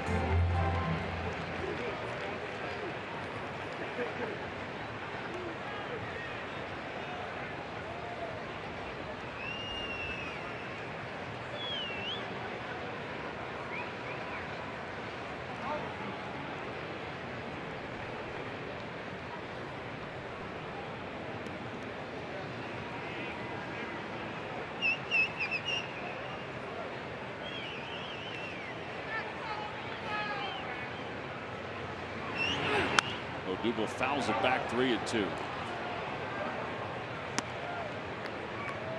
Ball spun over the top of the screen.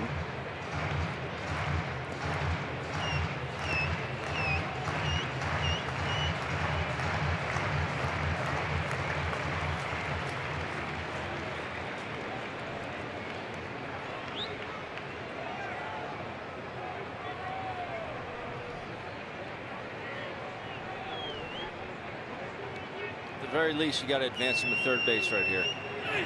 In the dirt, ball 4. Draws a walk to put runners on first and second. Time now for the Ram Trucks Stump the Fans trivia quiz answer. Ben, the question is, who is the only Diamondback to hit 4 home runs in 1 game? Well, he was a Diamondback, no longer a Diamondback. Last year, J.D. Martinez did it. He was the second one to do it, next to Scooter Gennett for the Cincinnati Reds. JD did it on September 4th against the Dodgers. Log back on to Phillies.com to find out if you're the winner of a Phillies prize pack. He did it against 4 different pitchers last season. The first one being Rich Hill of the Dodgers as Mike Butcher comes out to the mounds. All right, so first and second, nobody out. And Rhys Hoskins, who is 0 for 2, a fly out and a strikeout, will be the hitter.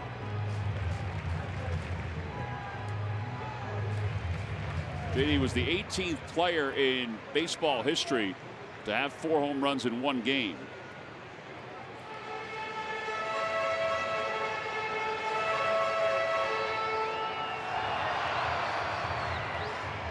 Scooter Gennett had done it in June of last year. He was more the shocking guy to do it. He had 27 home runs though last season. So here's Hoskins.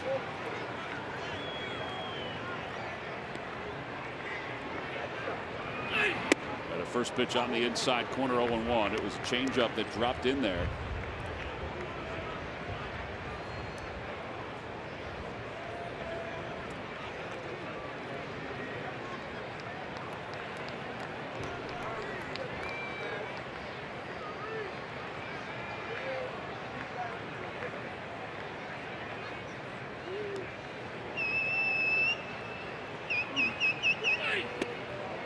Low, 1-1.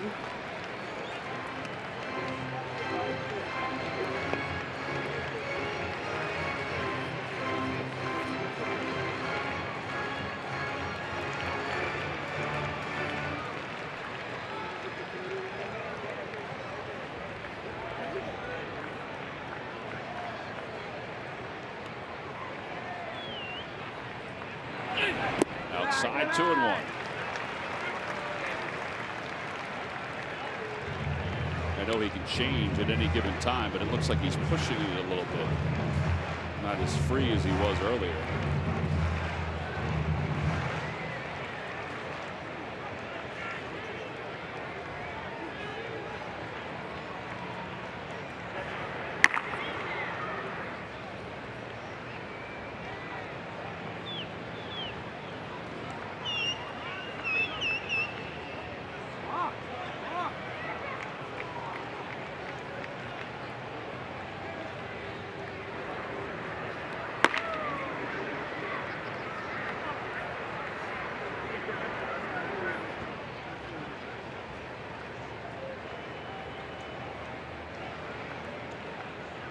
Two balls and 1 strike.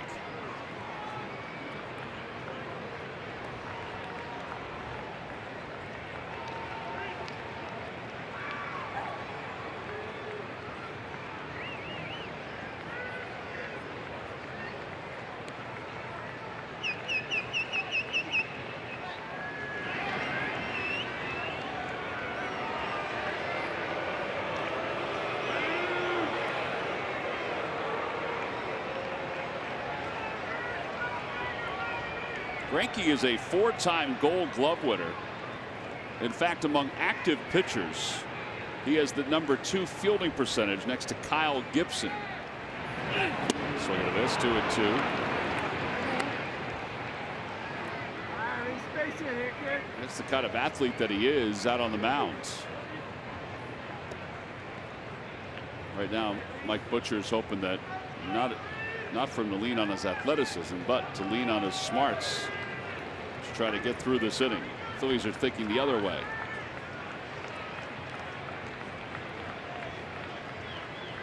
Two balls, 2 strikes. Big curveball. Wow, 67 miles an hour. 8 strikeouts for Greinke. He threw him one at 70 his last at bat. And now Altair. To still have the same arm speed. Ball just never gets there. See Reese way out in front.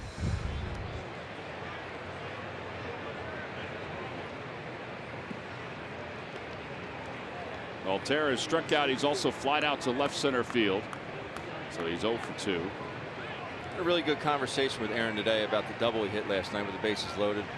So yeah, I was down 0-2 and said looking for that fastball way off Robbie Ray. He said I got it 2 consecutive times and he missed up and away. I said, so that means you're automatically sitting on the 2-2 breaking ball? He said I wasn't sitting on it, but I was kind of looking for it. Which makes sense. Got the majority of his strikeouts with that breaking ball last night. Did Robbie Ray. 11 punches in 4 2/3. But his ability to get that breaking ball from the lefty so it's coming into you, still stay inside it and hit a bullet to the right center field gap, means your swing's on the right plane. Bit low, 1-1.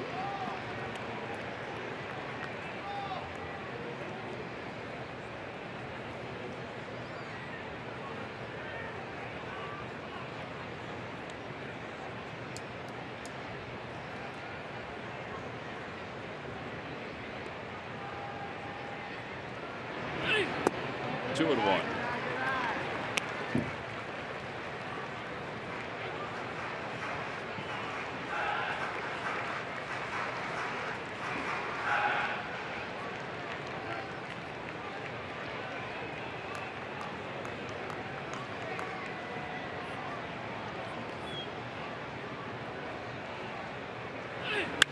Out towards center field.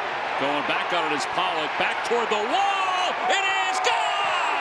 A 3-run center field home run for Aaron Altair.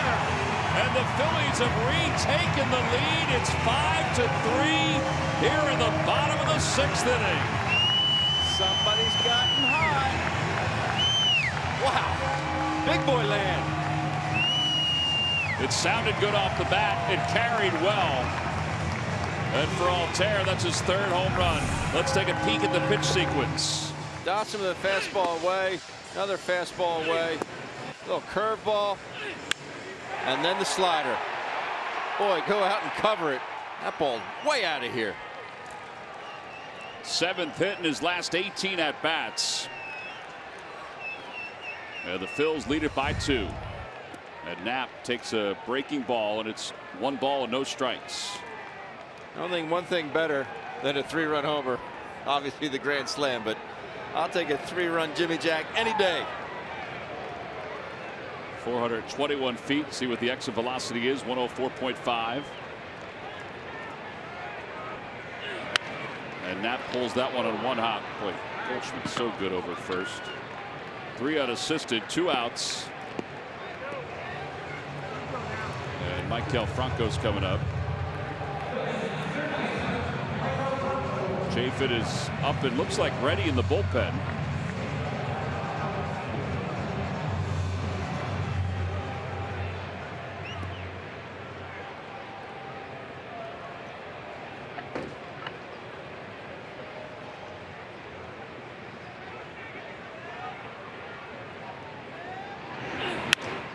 Out to center field. That's going to drop for a hit. Franco's first hit of the night, 2nd hit of the series. Everything's just a bit flatter. Yeah. You get tired, you start to elevate.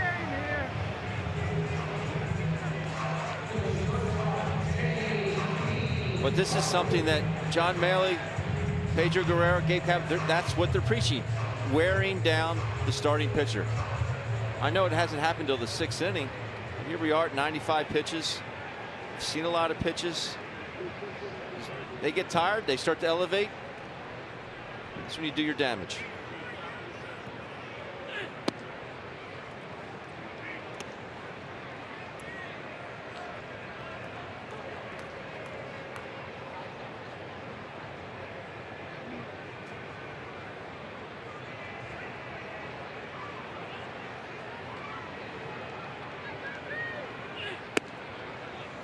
Ball, 1 strike.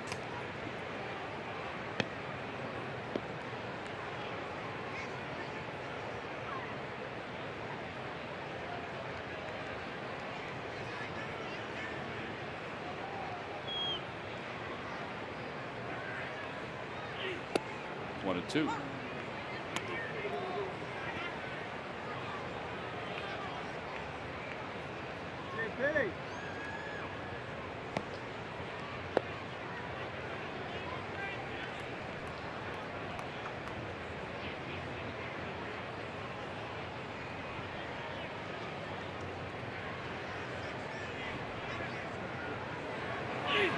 Swing and a miss.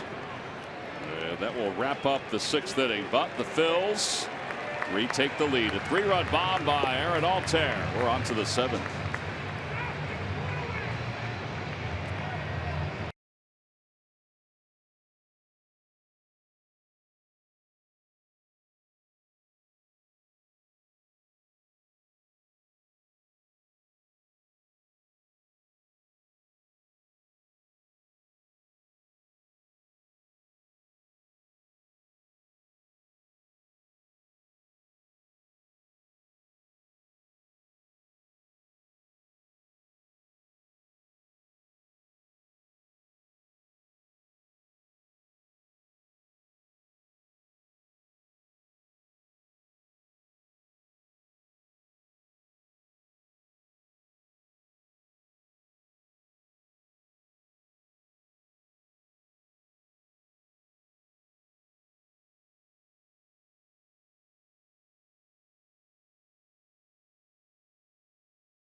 Now for your Delaware Valley Honda Dealers game summary. Well, Jake Arrieta has 6 innings, 4 hits, and 3 runs, only 1 earned. And ARI Altair has given him a 2-run lead as we go to the top of the 7th inning.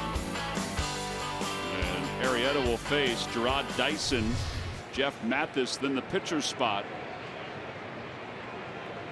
Nobody's up just yet for the Diamondbacks. Phillies have 2 guys up. Adam Morgan is the left-hander that's up in the bullpen. ARI Altair's 3-run home run on the slider has given the Phils the lead.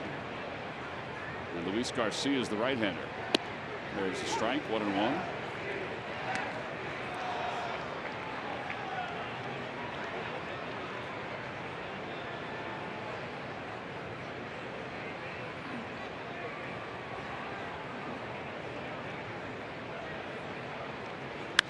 Fly ball down the left field line toward the stands. Hoskins is there. Nice job tracking that.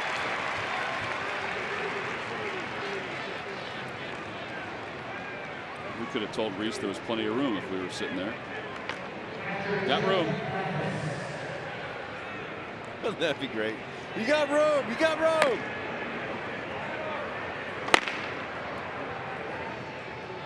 Here's Mathis.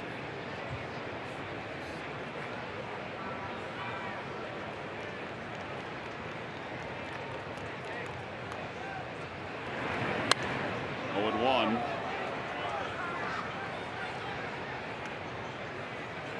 Christian Walker is out on deck.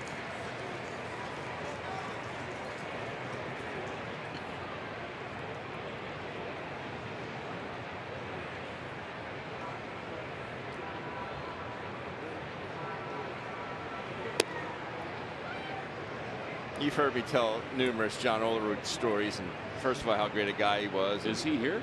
He's not here. Oh. But once I dropped that on Ole, you got room, you got room. He went crashing into the fence. Ball's like 10 rows deep. He came back in and he goes, as monotone as Ole was, he said, Ben, I kind of ran out of room there. I was just laughing. Like, that's as bad as Ole could get. 2 balls and 1 strike. 100 pitches for Arrieta. Outside 3-1.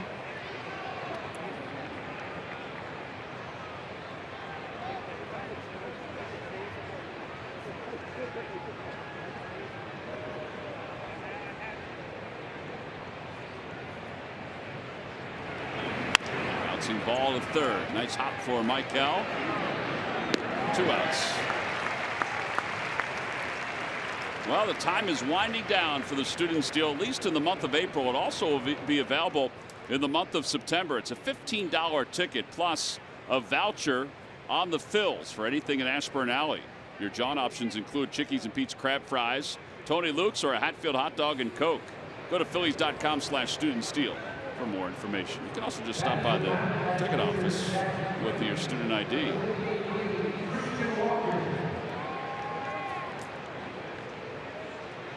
Christian Walker is going to pitch at Arrieta with 102 pitches.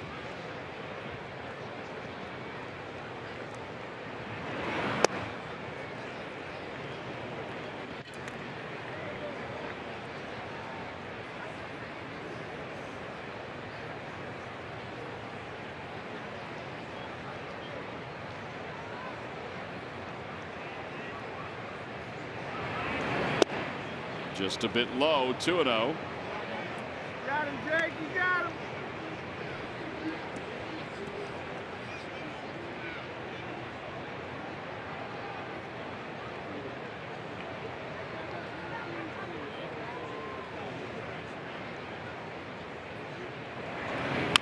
Bouncing ball foul.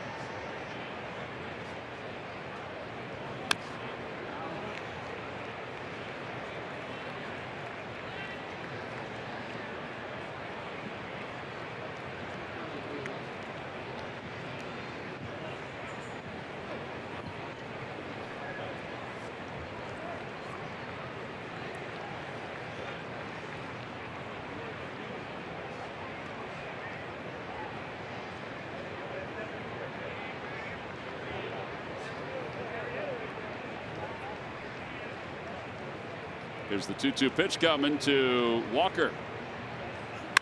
Back towards second. Caught by Cesar Hernandez. And that'll do it for the 7th inning. Nice night for Jake Arrieta. He allowed 3 runs, 1 earned, 2 unearned. Time to stretch with the Phils on top 5-3.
moving, maybe not the same way as this last time, but it was moving. It was moving early on. Here's he induces the double play to Paul Goldschmidt on a little cutter / slider.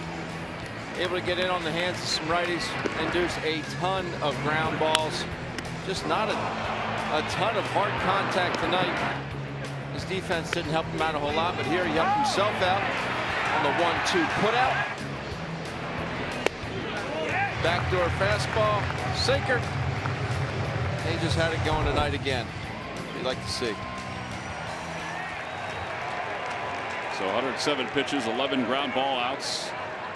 His night is done as Scott Kingery is up to pinch hit.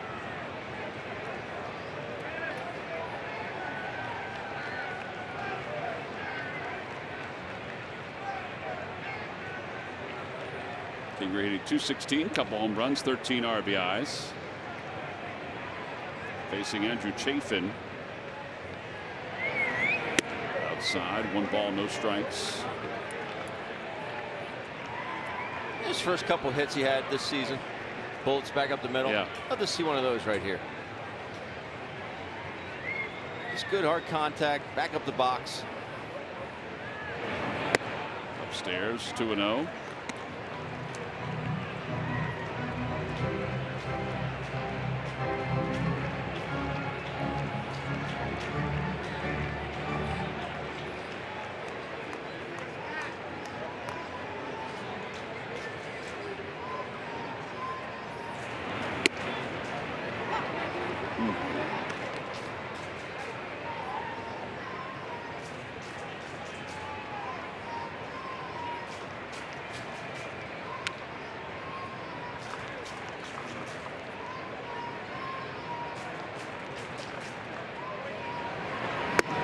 Outside, 3-1.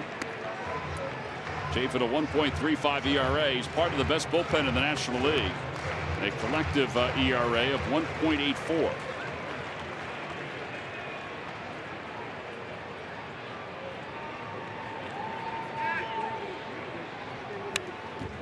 And 3-2.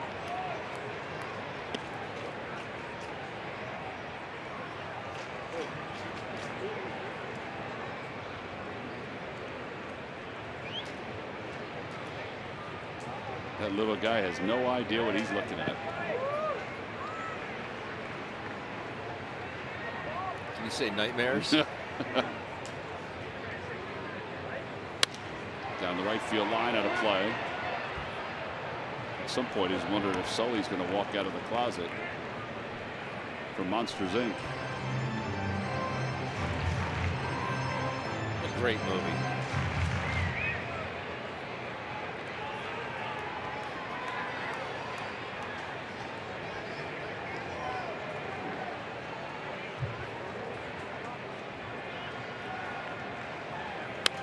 Another one fouled away.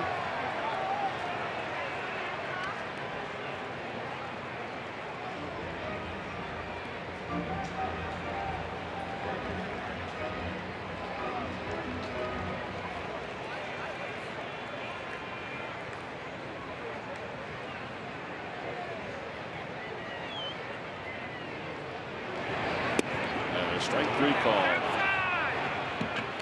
The outside part of the plate according to the home plate umpire, and 1 away. 10 strikeouts tonight for the Phils.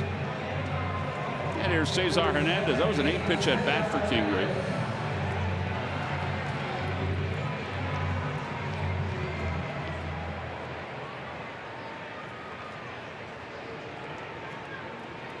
Cesar 3 for 3. It's the first time this year he's had 3 hits. It's the 35th time in his career he's had a 3-hit game.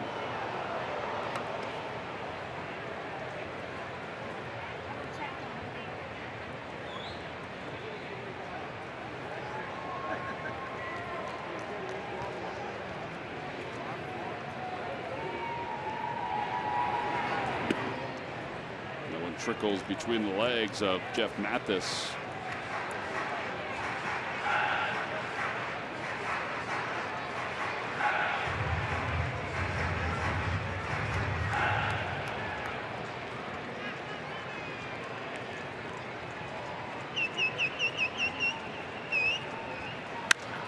out toward right center field. And Pollock able to run it down. And the first time tonight, Cesar is retired. Still hit it hard. Yep.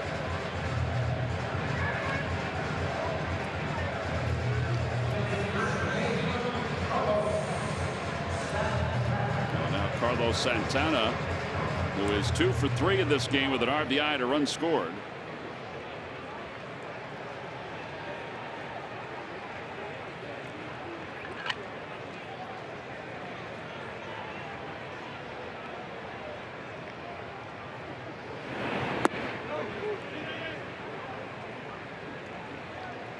Cesar was 271 in Atlanta. And even after that line out, he's back up to 313. That is something. Yeah, he has the ability to hit 300 just because he's walking so much too. He's 1-1.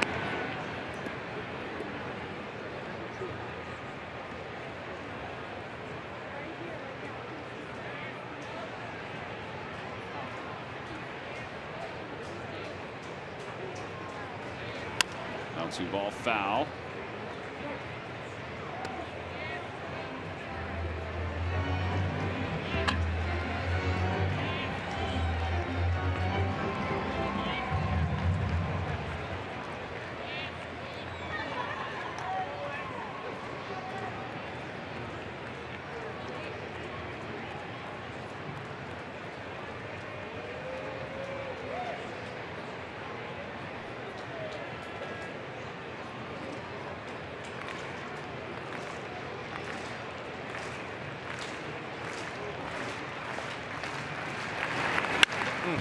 Hit sharply, flagged down by Marte on one hop. And the Phillies are retired in order here in the 7th inning. Nothing across. We've played 7 full. We'll go to the 8th. The Phillies 5 and the Diamondbacks 3.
Visit DelvalHondaDealers.com and buy WB Mason. Who bought WB Mason for fast, free delivery?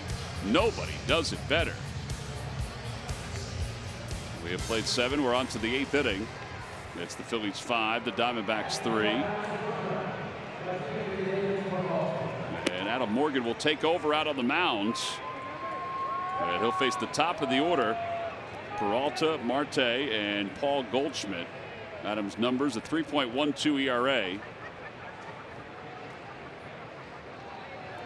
We'll see how long he's in here because Garcia is warming up in the bullpen.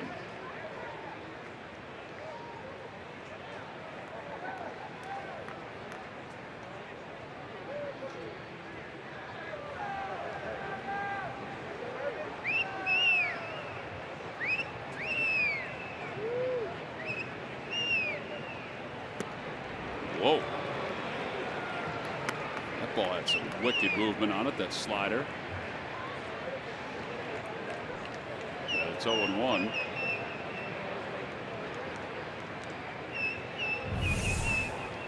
Whoop. This Peralta swinging dead red. I know I'm going to get a fastball here. I know it. Well, that time he wasn't sure, so he just let it go by.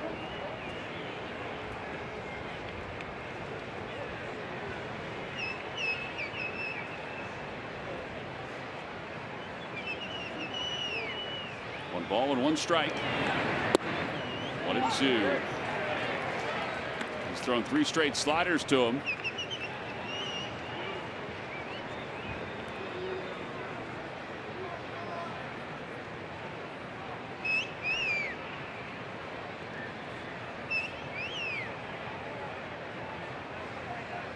Got him. That time a 96-mile-an-hour fastball. And 1 out. Marte's coming up. Let's check in with Greg Murphy. Murph? All right, thank you very much, Tom. Time for our T-Mobile Built for Baseball. And Braves fans have to wait no longer. Their top prospect, Ronald Acuna, is in the big leagues. He made his much-anticipated debut tonight. He becomes the youngest player in Major League Baseball, passing his teammate Ozzie Albies. He got his first hit tonight, by the way, 1 for 4 so far in his debut.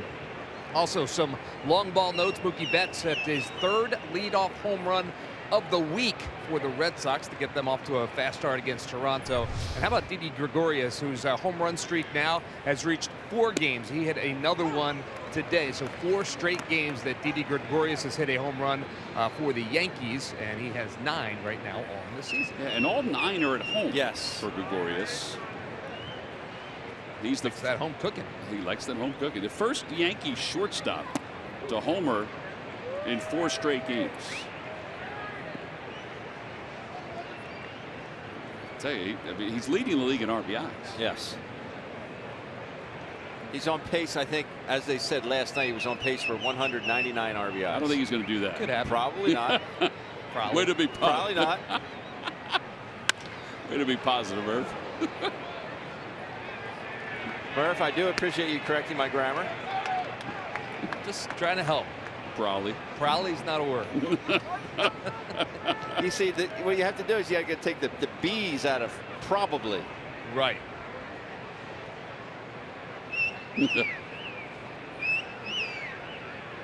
One ball and 2 strikes.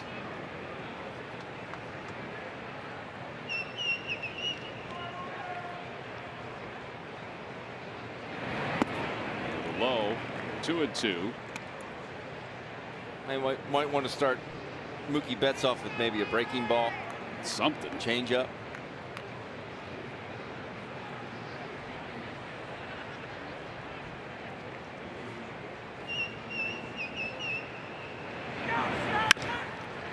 Over toward the hole and a base hit for Marte.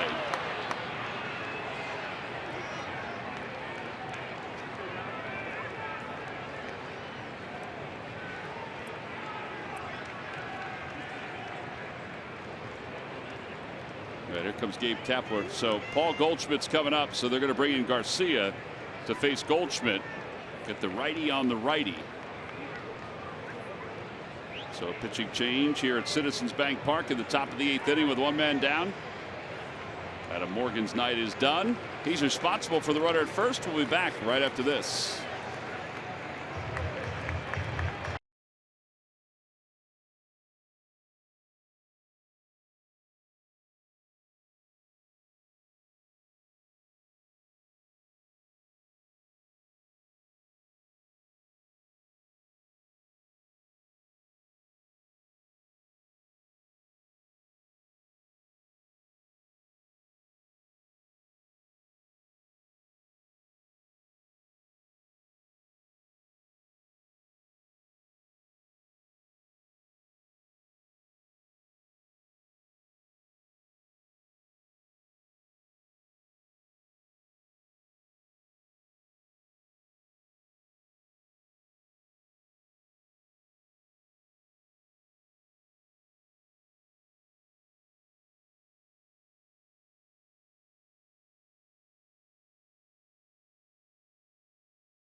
We'll break down tonight's game, talk about Jake Arrieta's outing, Aaron Altair's homer.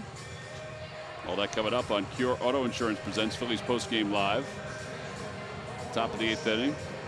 And Luis Garcia will come on with 1 out and a runner at first base.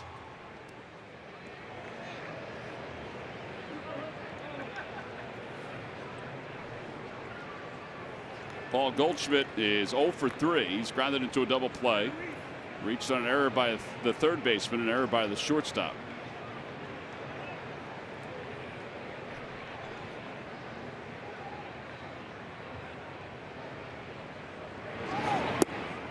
Threw a slider right out of the gate, 0-1.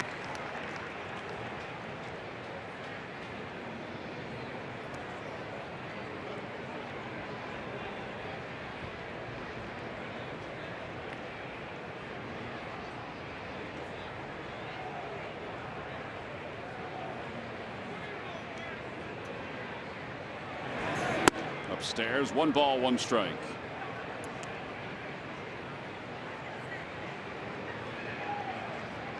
Very rarely will you see a big leaguer with batting gloves that dirty. I know that sounds funny, but that is true.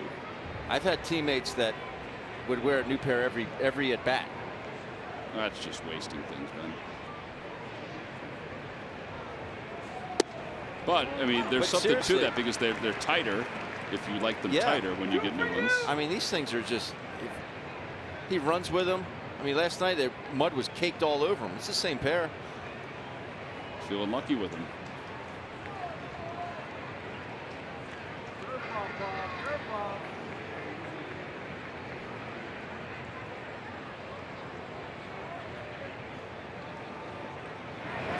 Got him.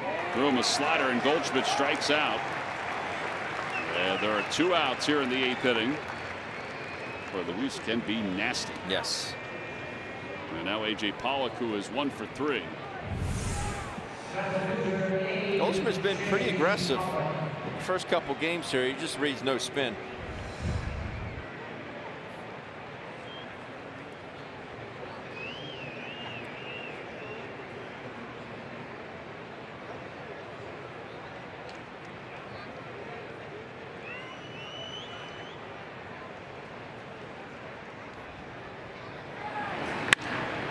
Out towards center field, right at Odubel Herrera, and the inning is over. No runs, 1 hit, 1 man left. We've completed 7.5. It's the Phillies 5 and the Diamondbacks 3.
And Chafin will stay in the ball game because Odubel Herrera is the first one up. Garcia was devastating with his slider.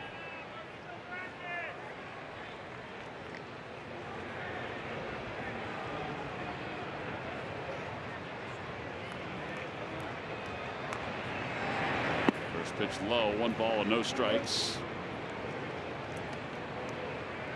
First pitch last night to Odubel, right off his right hip from Chafin.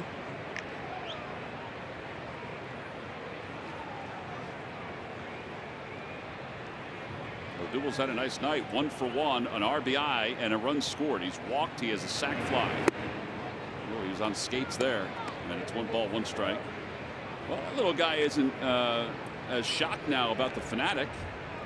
A little gal. Those are flowers, right? Yes. Little gal.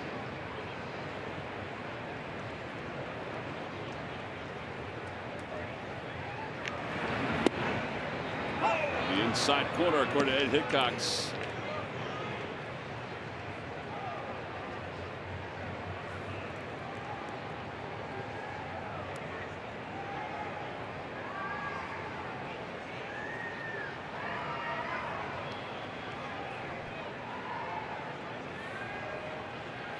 Swing and a miss. Herrera strikes out. And 1 away here in the 8th inning. And we'll see what Troy Lavelle will do. He's going to head out. All right, Reese, get a start here. And he's going to go get the right-hander to face Rhys Hoskins. So an inning in the 3rd scoreless for Chafin. And he'll be credited with a couple strikeouts tonight. We'll be back with a new pitcher for the Diamondbacks right after this.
The new pitcher, it's Fernando Salas, who pitched in last night's ball game. He's 3-1 with an ERA of 1.84. 10 strikeouts in 14 2/3. Hoskins tonight is 0 for 3. He's flied out and he struck out a couple of times.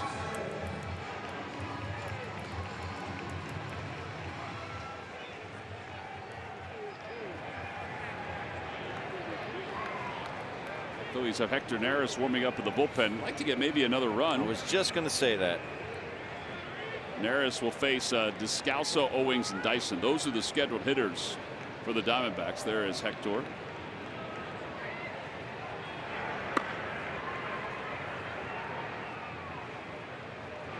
Get a breaking ball, 0-1.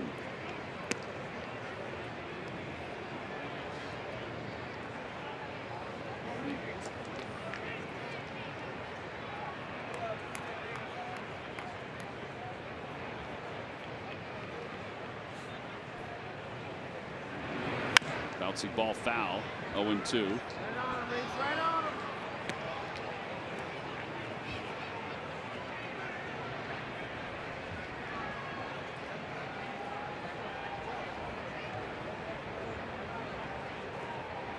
Did somebody misplay that, Ben, that you know?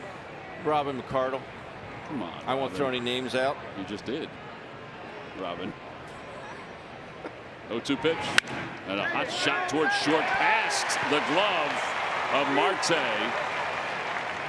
That one was sizzling off the bat of Rhys Hoskins. This is a great swing by Rhys. That made him feel good. He's had a couple very frustrating at-bats today. But he finally gets a pitch to his liking. Gets on top. So he went at that with his hands, Tom. He doesn't stand up to go hit it. He goes at it with his hands.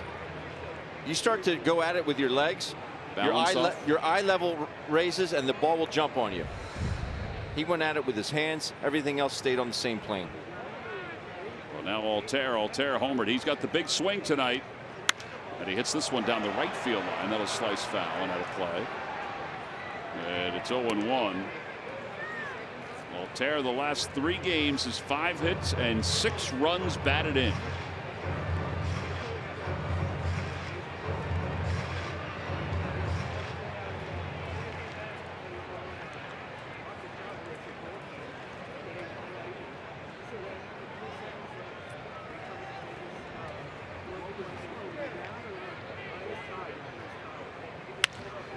Shortstop, and Marte scampers to the bag, fires over to first.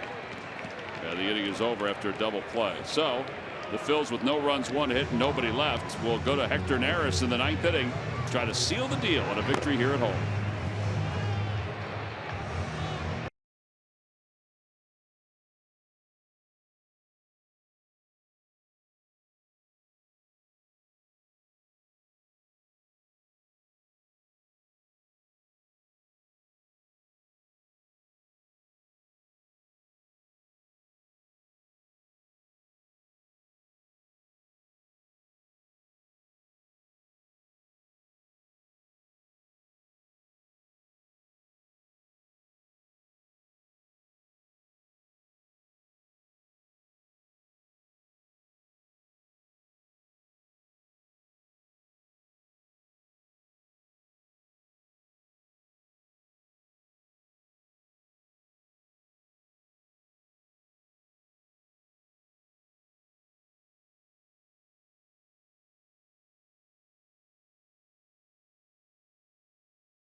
Game every time the Phillies retire, the opposition 1-2-3. Comcast will make a contribution to Phillies charities. Phillies baseball is brought to you by Xfinity, America's best internet provider according to speedtest.net. So Hector trying to pick up save number 5 on the year. And Daniel Descalso will be the first batter up to face him. Reminder, tomorrow is a little day baseball here at the ballpark. You want to come out? Weather's supposed to be beautiful. Get to see the Phils wrap up this series against the Diamondbacks. Matt Cook, Ben Lively are the scheduled pitchers.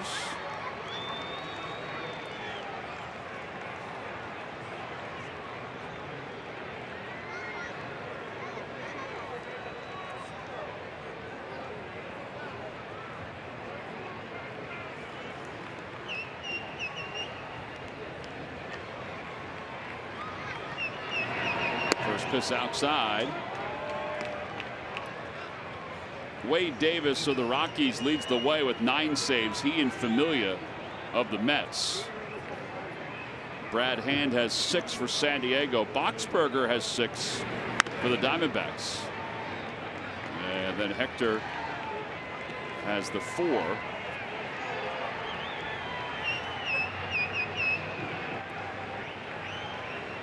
This is the 10th ball game for Neris.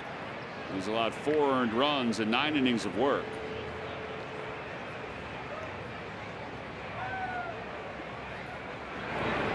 Outside, 2-1.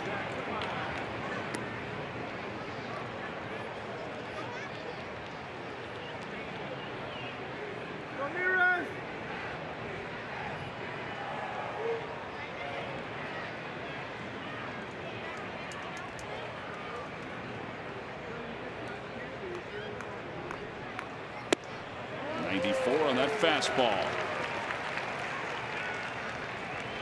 I know his split is his out pitch. It's hard not to go back to that heater after you just threw it right by him. Is it easier for Gregorius though because he's probably looking for it now, or no? Now split, strike 3 called. 1 out. He may have been looking for the fastball there. He didn't get it. No, he did not. That's why you got to think as a hitter, like, he just threw one right by me. He's got to come back with it. Nope.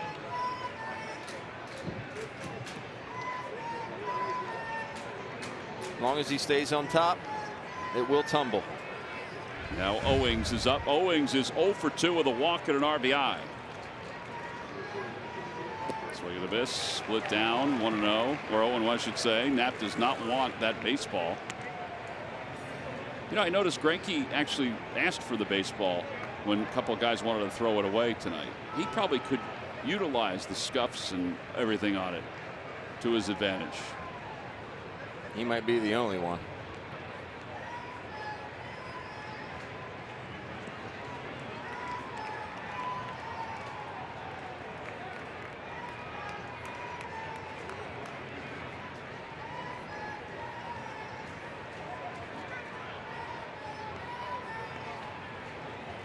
Ball's 1 strike.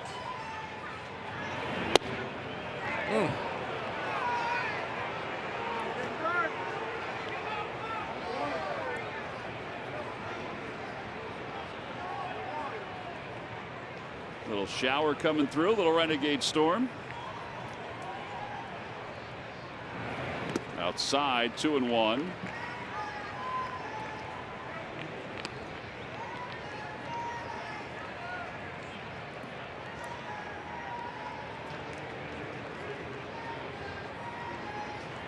Two balls and 1 strike. Down low, 3-1.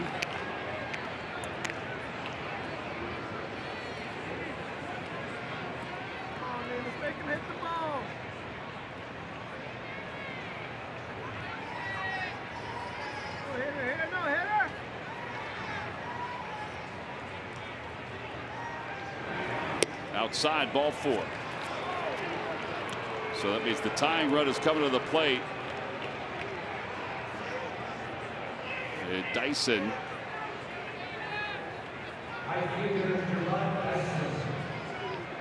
Dyson has reached on an infield hit and scored a run, a fielder's choice, and flying out to left field.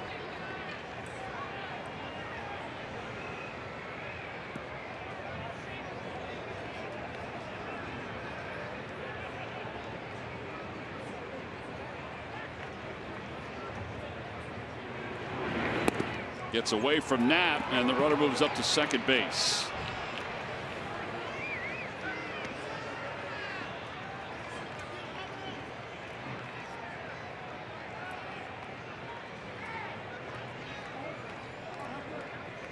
Well, it's now 1 ball and no strikes.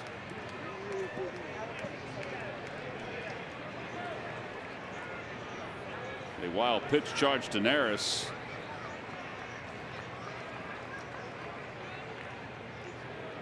Avila's come out of the on-deck circle. 1 ball, no strikes. Runner at second base. And a split on the outside corner, 1-1.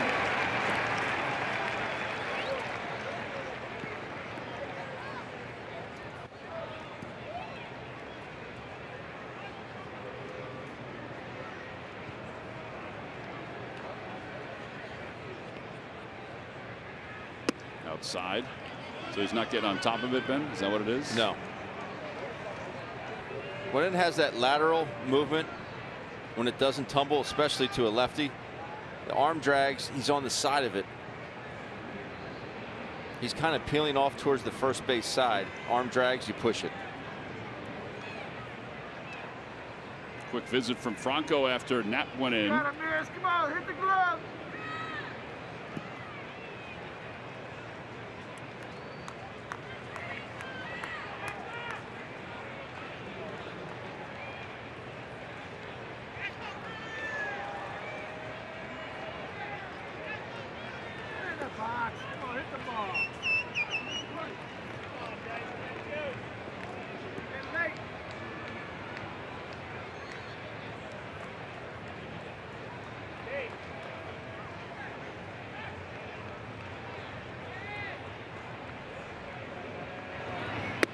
outside again. 3-1.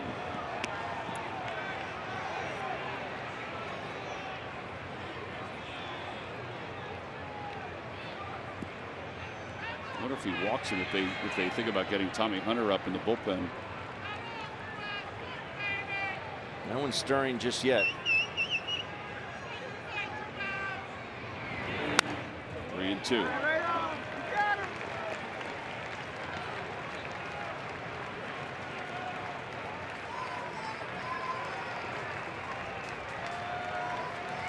Avila, big night last night. He had 3 hits. His numbers as a pinch hitter for his career if he gets up. 3 balls, 2 strikes to Dyson. And he fouls it at home plate.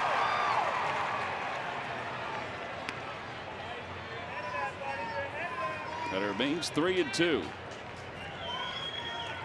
Well, 3-2 pitch to Dyson. It's getting a little dicey. See if he throws the same pitch here. He threw the split. Dyson got a piece of it.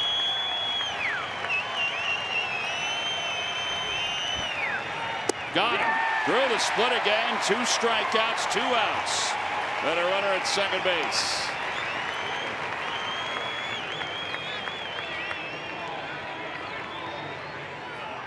I don't think Hector cared if he walked him here.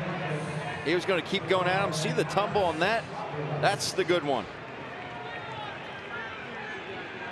It does seem like, Tom, the more he throws it, the better it gets. Well, I guess he finds his slot. Yeah.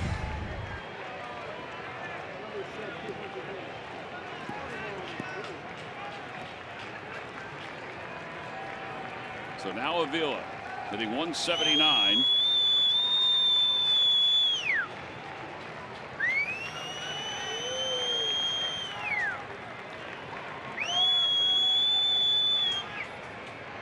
The first pitch coming to him. A split high, and it's 1 ball and no strikes.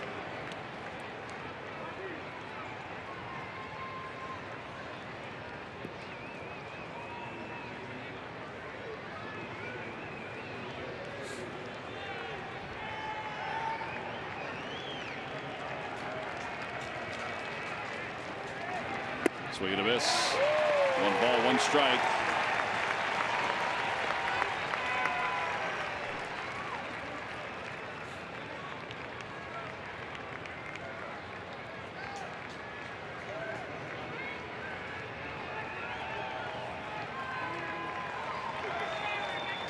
Ball, 1 strike.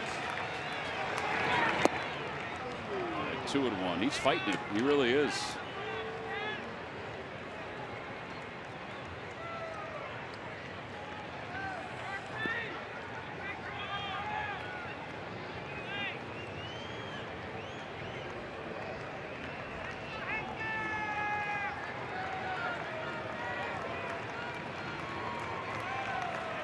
Have a 2-1 pitch. A split low, 3-1. Phillies postgame live is coming up after the ball game. Amy Fadul and Ricky Metallico are standing by.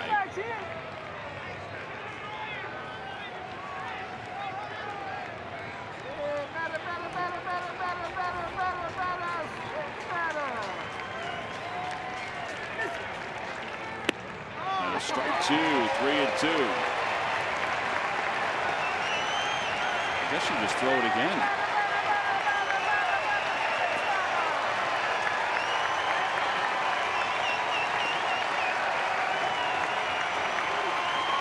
I don't see any reason why not.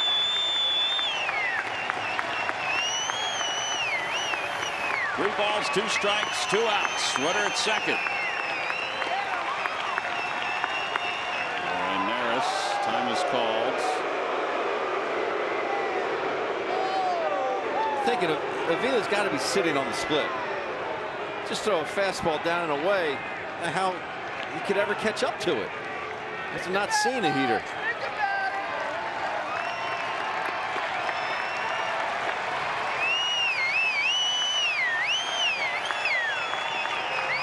The 3-2 pitch. Outside ball 4. 2 walks, 2 strikeouts in the inning. And now John Ryan Murphy will come up as a pinch hitter. Rick Kranitz going to head out.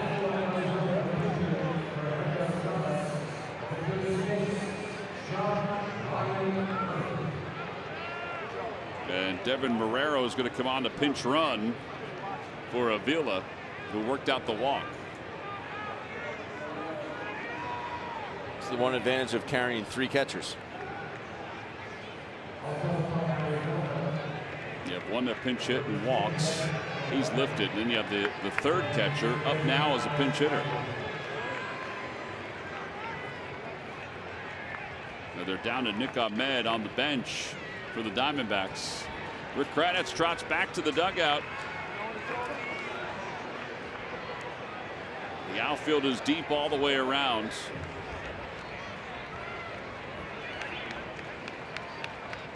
There's John Ryan Murphy, who pinch hit in last night's ball game. A .250 hitter will stand in. He struck out last night, and he takes low 1-0.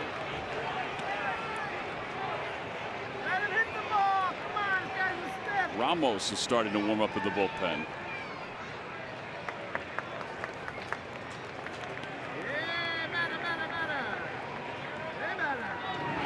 Outside 2-0.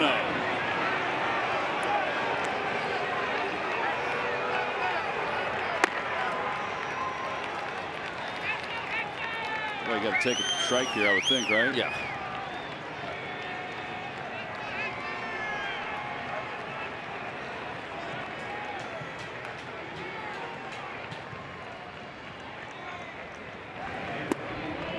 Ball 3.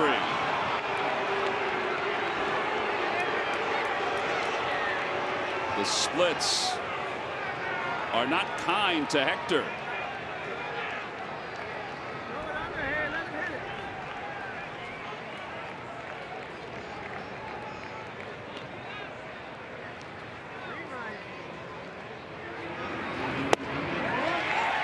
But that's the thing. It's not like he doesn't throw his fastball effectively.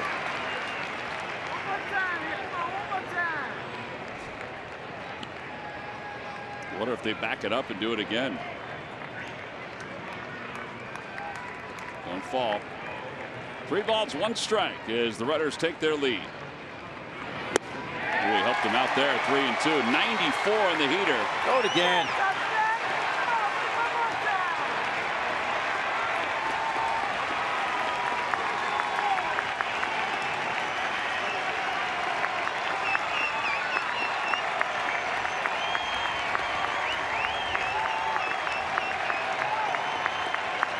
Runners lead off. They'll be off and running. And the 3-2 pitch. A high fly ball to left center field. Carrying toward the fence. Odubel has it sized up. And the ball game is over. Hector Neris ran into a little bit of trouble in the top of the 9th inning, but was able to work his way out of it as he gets John Ryan Murphy to fly out to left center field. And Odubel Herrera is able to reel it in, and the Phils have finally ended the 8-game winning streak for the Diamondbacks here at Citizens Bank Park, and they win it by a final score of 5-3. He goes down and gets this fastball just on the warning track. Hector says, thankfully that's over. Same with the fans in left center field. Man, that came off the bat hot. Fortunately, right in the glove of Odubel Herrera. So the Phils win it 5-3. Our Chevrolet player of the game is Aaron Altair. A 3-run home run, his 3rd of the year. He's starting to churn a little bit. His offense has picked up its steam. We'll take a look at our W. Mason delivery of the game, and it was provided by Altair. Just a hanging slider here. He does not try and pull it. Stays in the middle of the diamond and lets his sweet swing take care of the rest. That is a pretty swing. They're in the 6th inning. Put the Phillies up 5-3 at the time. That is your W.B. Mason delivery of the game, and he's down on the field with Greg Murphy. Murphy. It sure was, Ben. 6 for 18 on this homestand for you, and they have not been cheapies, much like that 3-run home run you hit tonight. Why are things starting to click for you? What's happening for you right now? I mean, I'm just relaxed at the plate. You know, I'm not doing anything too different from what I've been doing. You know, just the way how baseball works out. You know, now hopefully I start to catch fire here, but yeah, just trying to stay relaxed at the plate, see the ball well, and put good swings on the balls, and you know, starting to find some holes now. As a team, you guys have done this all season, but you just continue to wear out starting pitchers. You take your pitches, you wear them out, and you get to a point where you can take advantage of mistakes. You're able to do that tonight against Zach Greinke, who was good tonight. How has that approach helped you guys this year do what you've been able to do? Yeah, I mean, anytime we can get into the bullpen quickly, you know, as a plus for us. Even with the Pirates series, we got Tyon out in the second inning. So we're always working at bats, you know, working counts, making them throw a lot of pitches, and just try to get the bullpen as quick as we can.